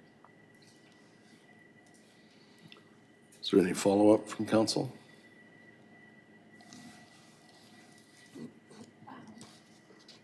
Councilwoman Maleen? No, I'm good on that one. Thank you. Okay. Appreciate it. Steve? Oh, yes, Councilman Cooper. Yes, ma'am. In the $2 billion that you're working towards the port, I'm sure you've run across probably a lot of cost overruns and all that kind of stuff. How have you, or have you had any opportunity that you can try to reduce costs in that regard? Yes, sir. Thank you for the question. Perfect example was the new administration building that the staff wanted to put together. They wanted a $15 million building, and I looked at that and I said, no way. This staff doesn't need a 3-story building. We're not building a Taj Mahal is what I put into it, and I said, you need to bring this down closer to 10. And we are worked towards that, and now we are right at $10 million, and it's set to open. Well, we're moving in, we're finishing the tape and paint, so we came in on budget. Councilman Tudor. Mr. Mayor. Do you have any experience with basically kind of fundraising for some of these projects with upper levels of government or outside organizations? Yes, thank you for the question. Each year I go to DC and I meet, I go with the mayor and generally another senior policy advisor, and I'll go to DC and we lobby, of course, the Alaska delegation, but then we also meet with MURAD and we meet with any other relevant agency, including the FTA, to get funding for Alaska, and specifically Anchorage, and for the port. Yes, and then of course, at the state level, I've gone down to Juneau to lobby for that as well. And then we also secured a $68 million grant from MURAD, which is one of the largest in history. Councilwoman Moline. I'm good. Mr. Josh Tudor read stole your my mind. question, yeah. Okay. Describe a challenging situation you faced in a previous role as a manager and how you successfully resolved it. Well, in this current role, I would say that I can go back to several different things, but I'm going to do my best to keep names out of it. I had a director that did not want to listen to the municipal manager's office, meaning myself and then my direct supervisor. They felt that they had a direct line with the mayor, and certain things that I would direct to give me information on so that I could present and be knowledgeable to the mayor on a certain subject matter. I wasn't getting the information because I didn't feel like he had to respond to me or listen to me, so I sat him down, counseled him. We had to bring in HR, talk to him, redefine duties and expectations, put him on a plan for performance, and unfortunately, ultimately, he did not make it through that plan because he just didn't agree with, he just wanted to report directly to the mayor at that point. He didn't want to report to the municipal manager's office because there had been an expectation on his part that, or an established process in his mind that he didn't want to. And another time, I've had great counseling with some directors, and they've gotten feedback from HR, follow the steps, follow the processes, and at that point, it was just more a lack of understanding of how the government had run. It wasn't necessarily a performance issue or an issue with personalities between me and the director. They just didn't understand what their powers were and what their roles and responsibility were of how they could appropriate money and what their actual authority was on signatures of contracts. Any follow-up? Yeah, thank you, Mr. Mayor.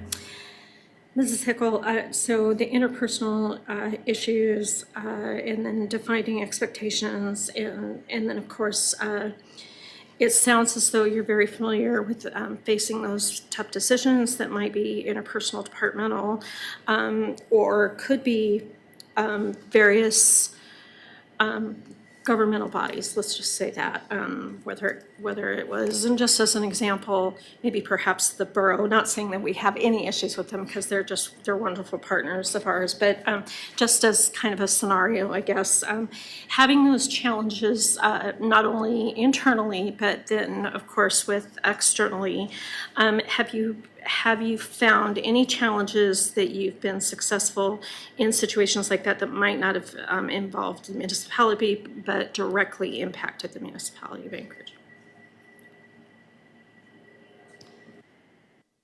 Well, I could go back to the port project. When I first started, there were issues. One group wanted a specific design and another group wanted a completely separate design. Both had valid points for wanting that particular design. I evaluated each design, the decisions on each one. Personalities were very polar on that, and I came to the conclusion after talking to the subject matter experts that we were going to go with another design. It ended up being something that had been, it was a design that will lead Alaska to the future, or Anchorage to the future, something that I know that both companies can work for and utilize the terminals in a way that will modernize the entire industry, because this is where the industry is going, not necessarily these companies, but it was more of where's the industry going to deliver goods and services to a port.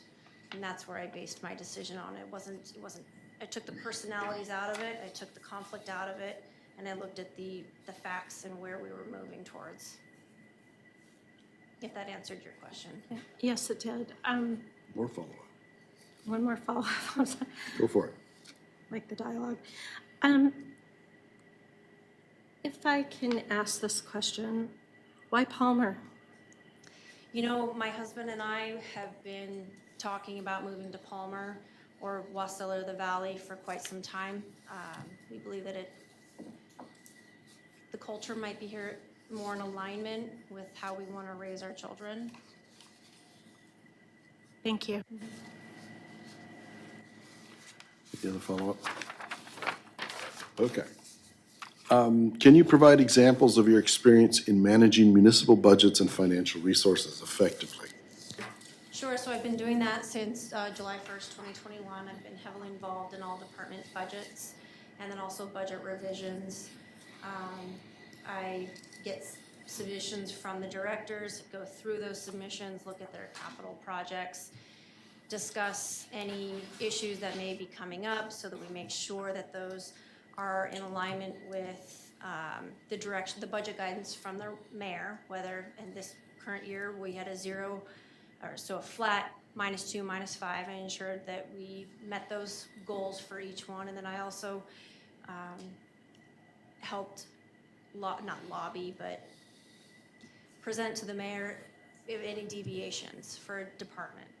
So I don't necessarily go on the exact, I follow the guidance that I'm given, but then also if I see a department that would be struggling significantly by having a flat budget or a -2 or 5, it's very important that those departments don't struggle. In fact, I lobbied to increase their budget and we were successful. And then I also do budget revisions for each department or assist with those.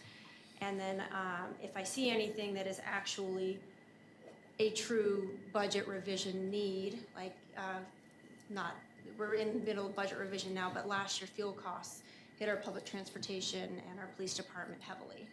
It just wasn't something that they were anticipating fuel costs to go so up. So they were going through their fuel budget and they were gonna run out.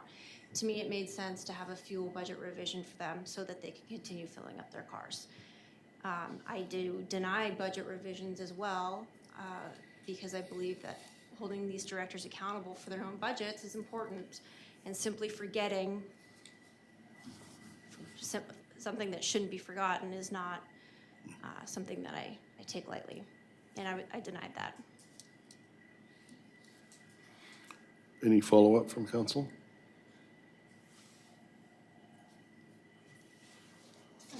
Okay.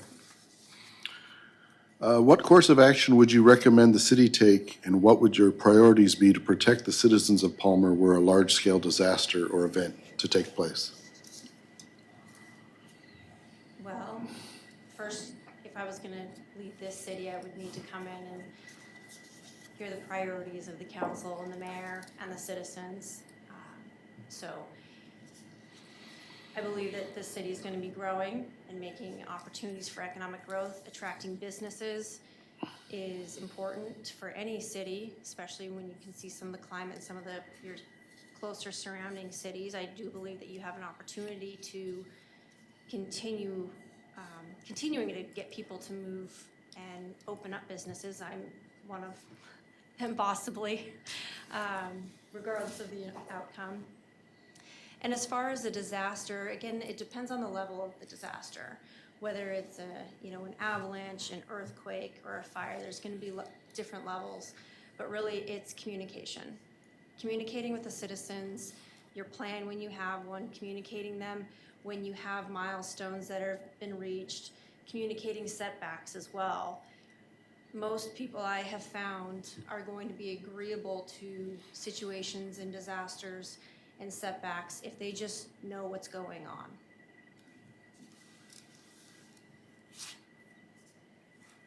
Any follow-up from council?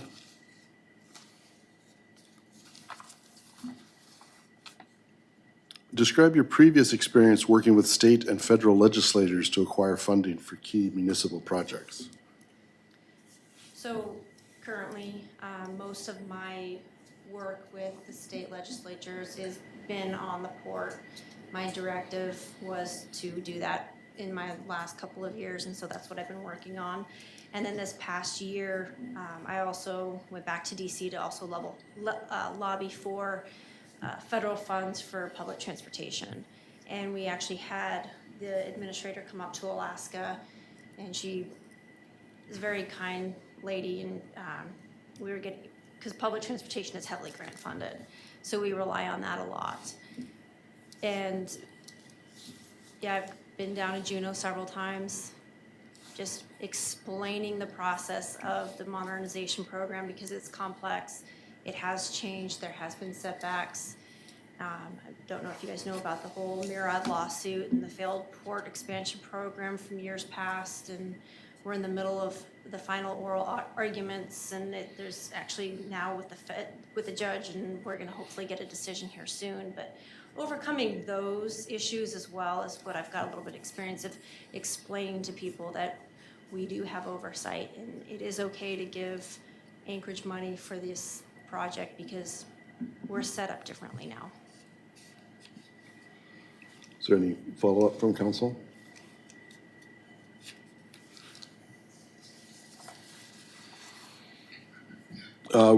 What is your experience with enterprise funds? That's what as far as running the utilities, like enterprise and utilities, or are you talking more of like a financial? I'm not sure how we got that. Go ahead, Councilwoman Malene. Thank you, Mr. Mayor.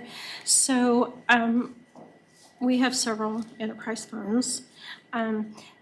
And how would you see or have you had experience with managing those versus some of the other funds, and how did you move funds around, and what was the impact? Maybe just give us some kind of dialogue about those specific funds, but we really want to focus on enterprise. Sure. So like from a monetary standpoint, as far as my background is in corporate accounting, I did do some telecom environmental services when I was at Siri, and we had some environmental remediation companies, but those weren't moving funds around. I was more of the accountant and rolling it up into the main Siri asset books.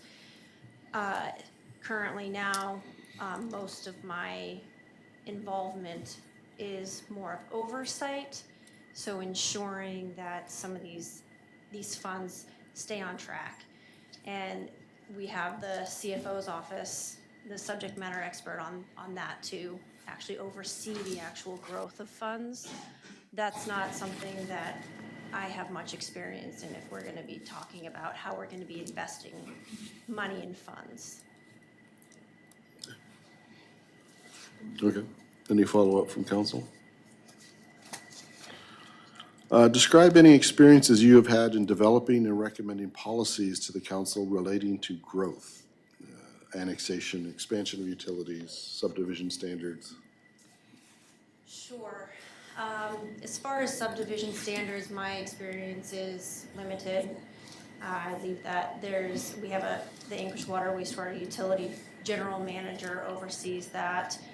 If we're going to be doing new projects, new rehabs, I'll be a part of those projects. if there's any issues, the director and I will sit together, or the director and the municipal manager will sit in front of the assembly, explain the project, why it's important, how we're gonna be funding it, does it need to be bonded, the little details like that, and why, you know, it would really impact the citizens in a positive way. A lot of people don't realize in Anchorage that sometimes there's not public utility on the hillside, and then we'll get, you know, the question of how we're going to expand that, and then we have to explain to the residents up there or whoever brings up that question why we can or cannot do it, how much it would cost to implement that expansion up there, because it costs money, to, you know. Sometimes it doesn't necessarily bode well for the project if that does come available, and sometimes it does. Councilwoman Moline. Thanks. I'm gonna jump on it if nobody else is gonna ask the question. So, and my neighbors here are probably tired of hearing me say this tonight, but Palmer, as you know, is a very special place, especially to many of us who grew up here, and very unique, very historical, and but we're also, like I said previously, with growth is knocking on our door, right? It's right up on the curb, so to speak. But it's a very delicate balance into that trajectory of growth, but also maintaining what is very unique about Palmer. So I guess what I would ask you to convey is how you would manage that balance of capturing that growth and capitalizing off of the growth that's going on around us, but also helping maintain some of that uniqueness that we have here that we never want to see change. Sure, that's an excellent question. And it's a delicate balance between communicating with the council members and the community and balancing those needs. With having people come in the door, if it's a business that is personally what I've seen in Anchorage that I don't particularly like are a lot of the pot shops around town. It seems like there's one on every single corner. I'm not in favor of limiting private enterprise, but that is something that is not, I wouldn't strongly advocate for something like that to come to Palmer unless it was at the direction of the city council, the mayor, and the citizens. If that's what they want, then that's what I would do. Thank you. Any other follow-up from the council?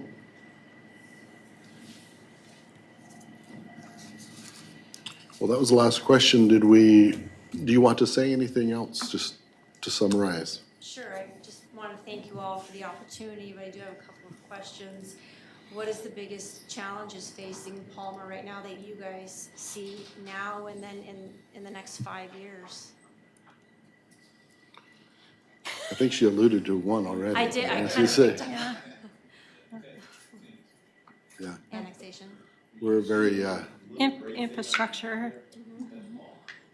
we're a very dense city, shall we say. Since we live here, we can say that. Right, it's okay.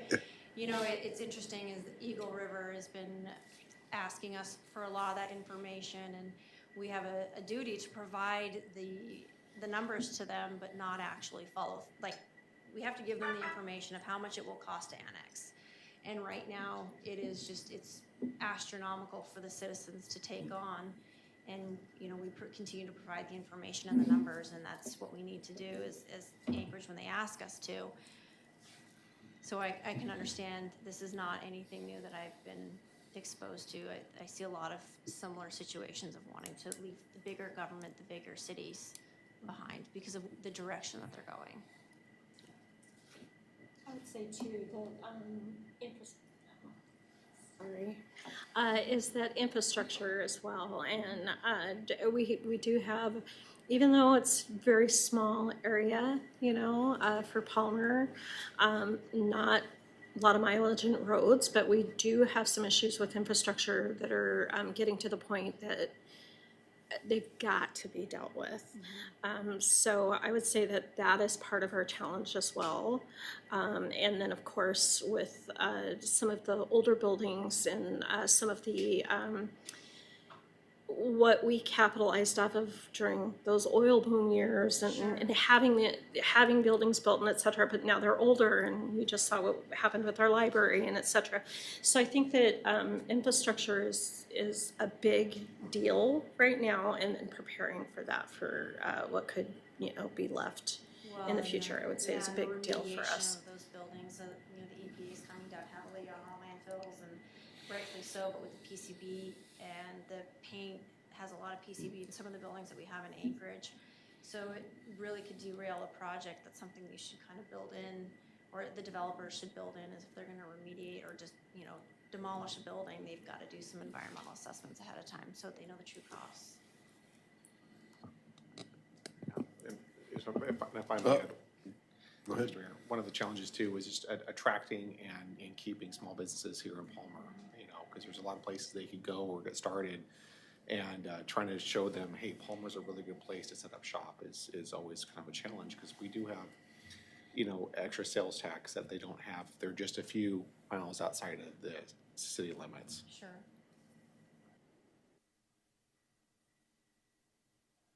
Well, thank you. Thank you.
Okay. You make me turn it off, so now I can't remember to turn it on. Sorry. It has to be, it's not very sensitive. You have to get very close to it. Very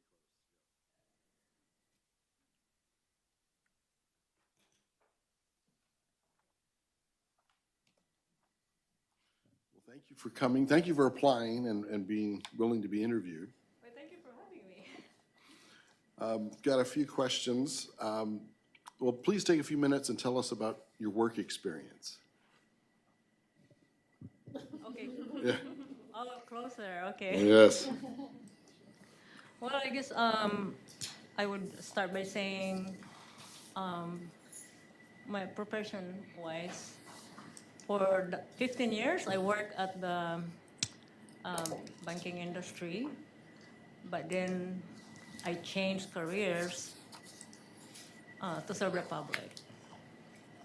And I've been doing it since 2009. So during my tenure as a city manager, I know my duty is to serve the public. So you want me to tell you what my accomplishments are, or your question? Yeah, just the highlights, some high points of your Just work highlight? experience. So, okay, my professional purpose, of course, is public service. But my passion is actually project management, especially water and sewer. For 6 years, water, sewer, roads. I started working as a city clerk, bookkeeper, payroll. And then while I was looking at a drawer, there were stalled projects. And I was just wondering how come we're not doing anything about those? And it's about to expire. So it's something to do with the roads that was washed out from the flood. And so I contacted FEMA. It's a FEMA project. And I haven't done any grant project before when I saw that, but I could see the roads needed some improvement. I mean, they're driving already this way, and it's getting really horrible. So I reached out to FEMA, and they were really, really helpful. Came to the city and walked me through how to do the project. Paperwork and all that. They stayed there. It's the city hall. We don't have any hotels or anything. It's in a small 1,000 population village. So we actually got that done. I asked for them to extend, and got it done. And then when I went to St. Mary's, the same problem. There were stalled projects. And we're talking replacement of the sewer main, water sewer main. And what's good about that is I learned from the projects. So when I noticed that there were unserved homes, it's not sanitary. So I contacted ANTHC. They're the ones who work with us. Some villages, they work with this Village Safe Water. So it took 2 years, but we were really patient and persevered with. They say, well, maybe we don't have any funding, but we just keep at it. I even went all the way to Juneau and spoke with the president of ANTHC. And then it took 2 years, but then finally we have funding. So we're able to connect new services, extended some new water sewer main and service. And it's really, really rewarding when community member come to your office and they say, are you saying we're going to have water in our home after 30 years? I said, yes, we're going to start this summer. I mean, it's like she was going to cry. It really feels good that you could do something for the community. And in the same city, St. Mary's, I could talk probably all day with a lot of improvements and projects that we've done. The city is in need of property to have some housing, some economic development. And St. Mary's is here, and we're surrounded with corporation lands. So, and then this next door lot, 170 acres. You probably saw it in my letter how I was really driven to get this thing done. So, tried getting loan from commercial loan from the bank. They said, well, the city's credit is not good, so we couldn't get that. So I wrote letters to Governor Dunleavy. I even sent one to Lisa Markowski and CC'd the senator, the state senators. So how could we get funding so we could get this property? Because they were gonna have it for sale, and we don't want it to go to private entities, and then it would be something else, and we would lose our opportunity to develop. And I was working with, her name is Darcy at the State Economic Development. So she wouldn't even look at it, said, because of our credit, it's really bad. But I guess 2 years, we flipped around this credit that was shut down. And the way we did that was there's a gravel pit, and I have not managed in a gravel pit before. So at first I was like, I don't know anything about equipment or size of gravel, stuff like that. But the willingness to learn and just keep at it, you learn. And I go to the gravel pit, and I'm a small woman, and they're all men driving this heavy equipment. It was actually neat. So I dealt with the construction company, and I did all the rate contract with them and loading the barge. We were lucky they were building a new airport downriver, and also a foundation for a school in the downriver. So we were able to sell gravel. So next thing you know, we were sustaining financially, and then our credit that were shot. We have credits now. They will loan us $10,000 here for a blade for a grader, things like that. So it was very rewarding. So I'd like to continue to contribute to the improvement and maintenance of the city to serve our people, and of course, definitely projects. And I know Palmer, I think. Well, I have some other questions for you. Oh, I'm gonna say I'm talk over there. I'm sorry. Okay. Okay. Okay. Recognizing the limits of span of control in an organization, how and when do you delegate responsibility and authority? Well, when do I delegate responsibility to employee? Well, it's really good to delegate. I know sometimes you might not trust someone, but it's good to delegate, because so that way you could tend to what you need to do, and you could also help the employee grow professionally. And I believe in empowering employees to own your job and responsibilities. And even if you delegate, you still need to monitor the progress, because eventually you're still responsible for that delegation. Okay, I made it shorter that time. Okay. Is there any follow-up from council on a question? Okay. What do you see as the role of city government in keeping the cost of government down while providing essential services to our citizens? Can you repeat? I'm sorry. What do you see the role of the city government in keeping the cost of government down while providing services to our citizens? Okay, so it's a lot to do with the budget. That's actually one of the challenging issues that we face as a government entity. I know Palmer, though, based on the 2024 proposed budget, that the city is financial is sustainable. It's really good. It's in the black. So I would like to compliment. He's not here, the city manager. Oh, I'd like to compliment. I mean, it's really good. I look at it, And also, of course, the mayor leadership is really good. And human resource is really important also. I don't want to go outside the topic, but budget. So we need to reduce waste. That's one. And monitoring the budget to stay on track, because it's possible that the anticipated revenue might not cover the expenses. So that's like a threat if budget is not monitored closely. Mr. Mayor. Yes, Councilwoman Meline. Thank you. Thank you so much for being here. I appreciate your time.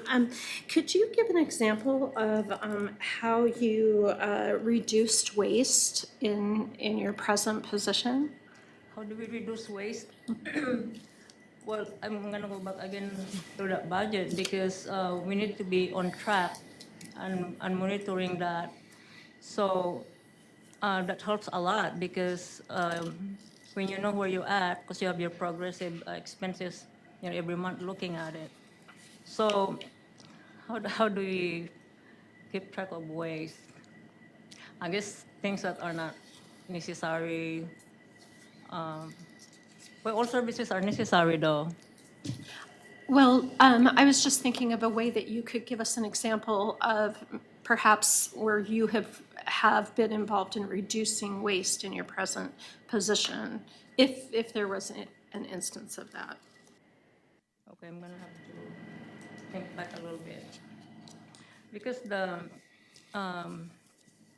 how I was able to turn the city around, yes, definitely you need to make sure that, well, I'm sorry, I'm a little bit stuck on that one. That's okay. But it's all about, again, monitoring where you're at. And let's say if you don't need to do overtime, for example, I don't know if that's a very good example though, because you do have overtime if you need to get something done. Wow, I'm sorry, I'm not. That's okay. That's okay. Maybe I could come back with that. Okay. I know myself how to reduce waste. I mean, yeah, unnecessary expenses, but I couldn't come up with what's unnecessary because a lot of things you do need to spend to get something done. Sure. So, yeah. So describe a challenging situation you faced in a previous role as manager and how you successfully resolved it. So challenging situation. Challenges are a very good thing because those are opportunities to grow and to learn from that. This is probably a very big story for me to talk about these challenges because I believe a lot of communities, small or big perhaps, the water sewer lines are 30 to 50 years old. And every year, the Public Works and we have to deal with frozen pipes. And the fact that they're old, they're made of PVC pipes. So they need to be changed, especially here in Alaska. It needs to be Arctic pipes, the HDPE, they call it. And I've seen it. Those pipes, they have a jacket to connect them. So the earth moves winter and summer. So eventually, after so many years, they start to move away from each other. And the jacket sometimes actually it's not there. It just open. And then they're jetting to clear. It's actually, we got it jetted down. The ice is not frozen anymore. Actually, there's dirt in there. There's dirt between those pipes. So now, that's why that's my passion, is water sewer. So, and other projects, of course. I'm sorry. So when you fuse it's DPE and it's Arctic, so I think it's insulated. I'm not sure, I'm not an engineer, but that's just what they told me. So diffuse it so that way it like melts to each other or something, the ends. So, of course, the a final solution, the bigger picture to solve that is to get funding. Hopefully, our state, federal, if they could give money for roads, I think they could maybe perhaps allocate some money for water sewer because this definitely needs to be replaced. It's just an ongoing challenge. And can you provide examples of your experience in managing municipal budgets and financial resources? Municipal budget is, again, that was the other challenge for communities. So it's very important to work with each of the department, and they would submit what are their projected revenues and expenses, services. Of course, the police department, they don't make money over there. So the general fund would take care of that, police department.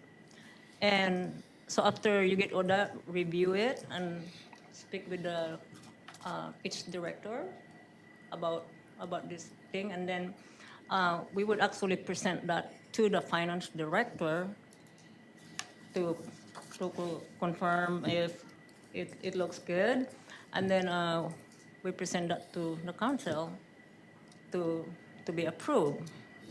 And we do have we have to bring that to also to the public if they have questions, because it's transparency, and we need to be accountable for that budget. Thank you.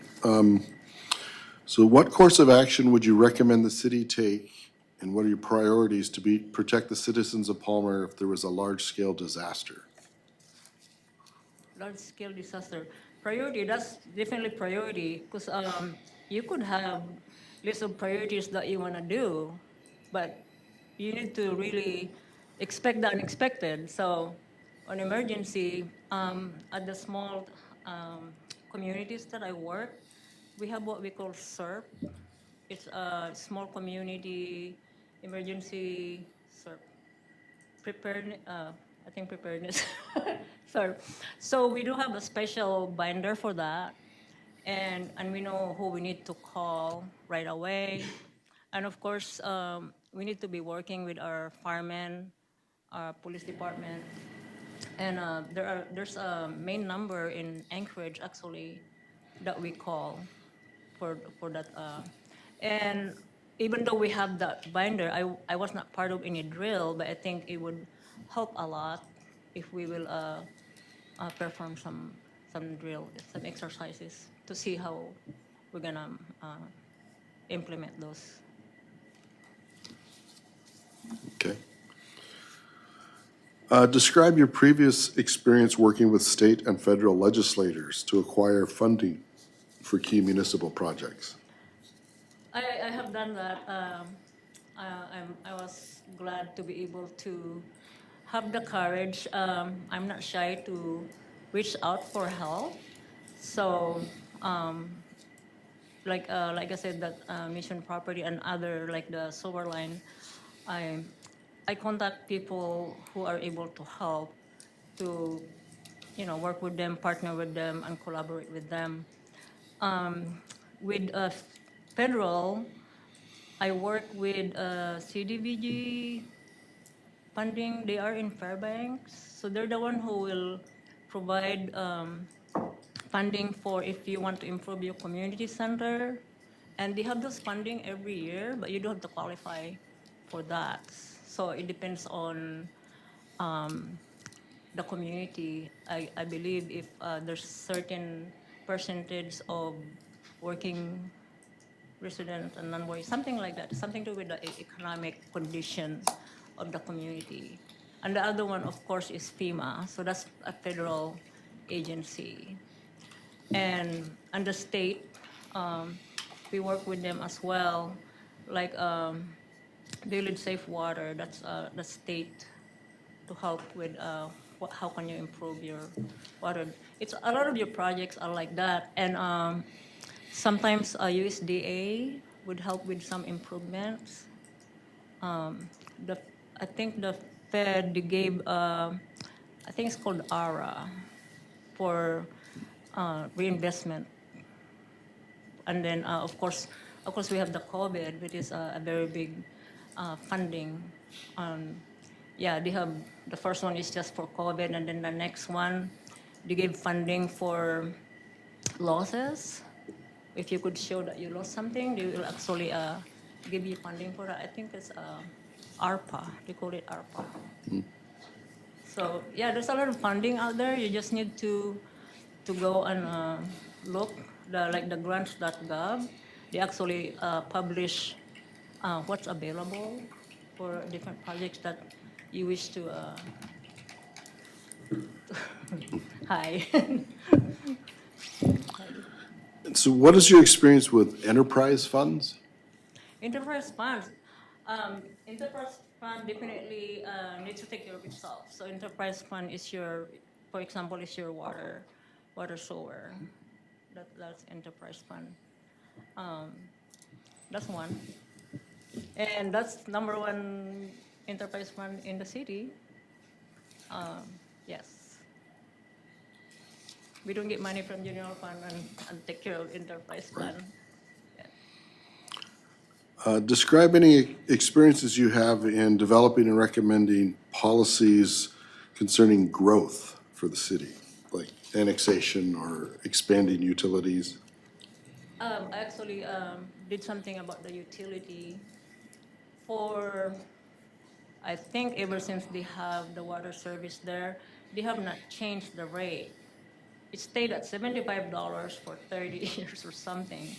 So I work with RUBA, the Rural Utility something advisors. Forgot what the B is for now. So I worked with one of the specialists, and he came to the city, and we worked on how to, we don't want to shock the public, the residents, for a quick hike.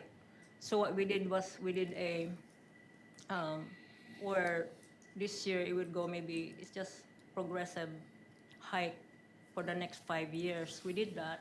And I did let the public know if, and again, of course, there's a lot of people who are delinquent, right? So that's another thing of that one. So I let the public know, they're not happy because we're increasing the rate. But I said, it was not increased for a long time, and everything actually increases, like the heating to heat the water plant, the employee salary, and extra equipment for like maybe a water pump. That's part of the budget for the utility department. We need to make sure that we could provide the services. So I let them know after 5 years, let's say in the 4th year, we are in the black. It was red when I got there. I said, how come nobody's increasing the rate? You have to kind of change that, and it's red. It can't be red. So if it's black and we're actually having more revenue, then I said we could actually go back and lower the rate.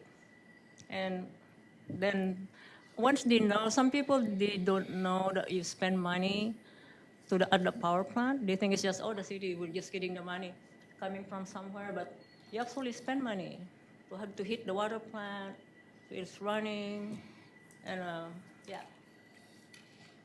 I hope I answered the question. Okay.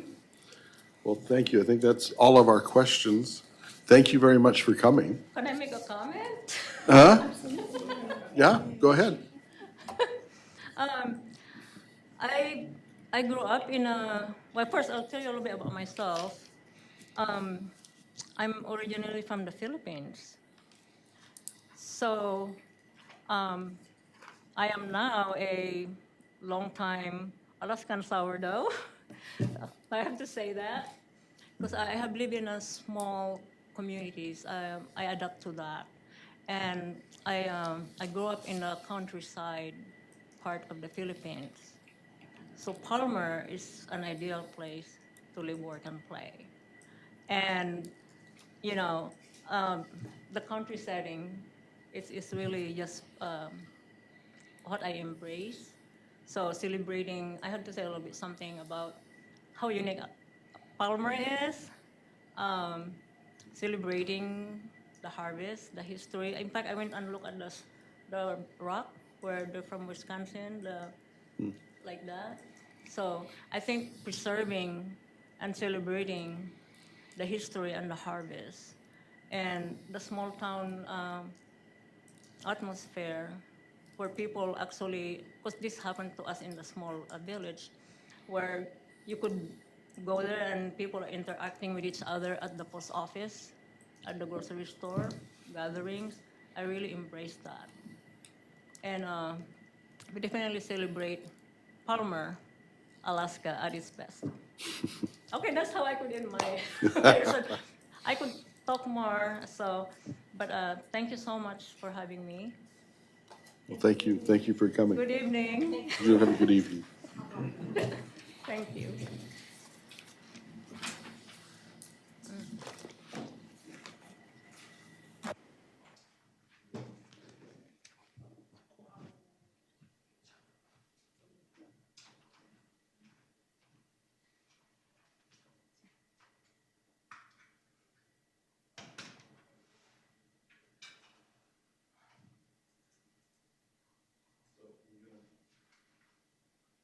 We can take a little break here, a few minutes. I got my mic on. I turned it back on. So we'll take a little break and then get ready for executive session, or do we need to go into a motion now? Start the motion. So moved. Take the break first? Okay. All right. Yeah. Okay. We'll take a break and then we'll go into executive session. All right.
That's the thing that we're asking for support, right? For, I'm like, I mean, I get.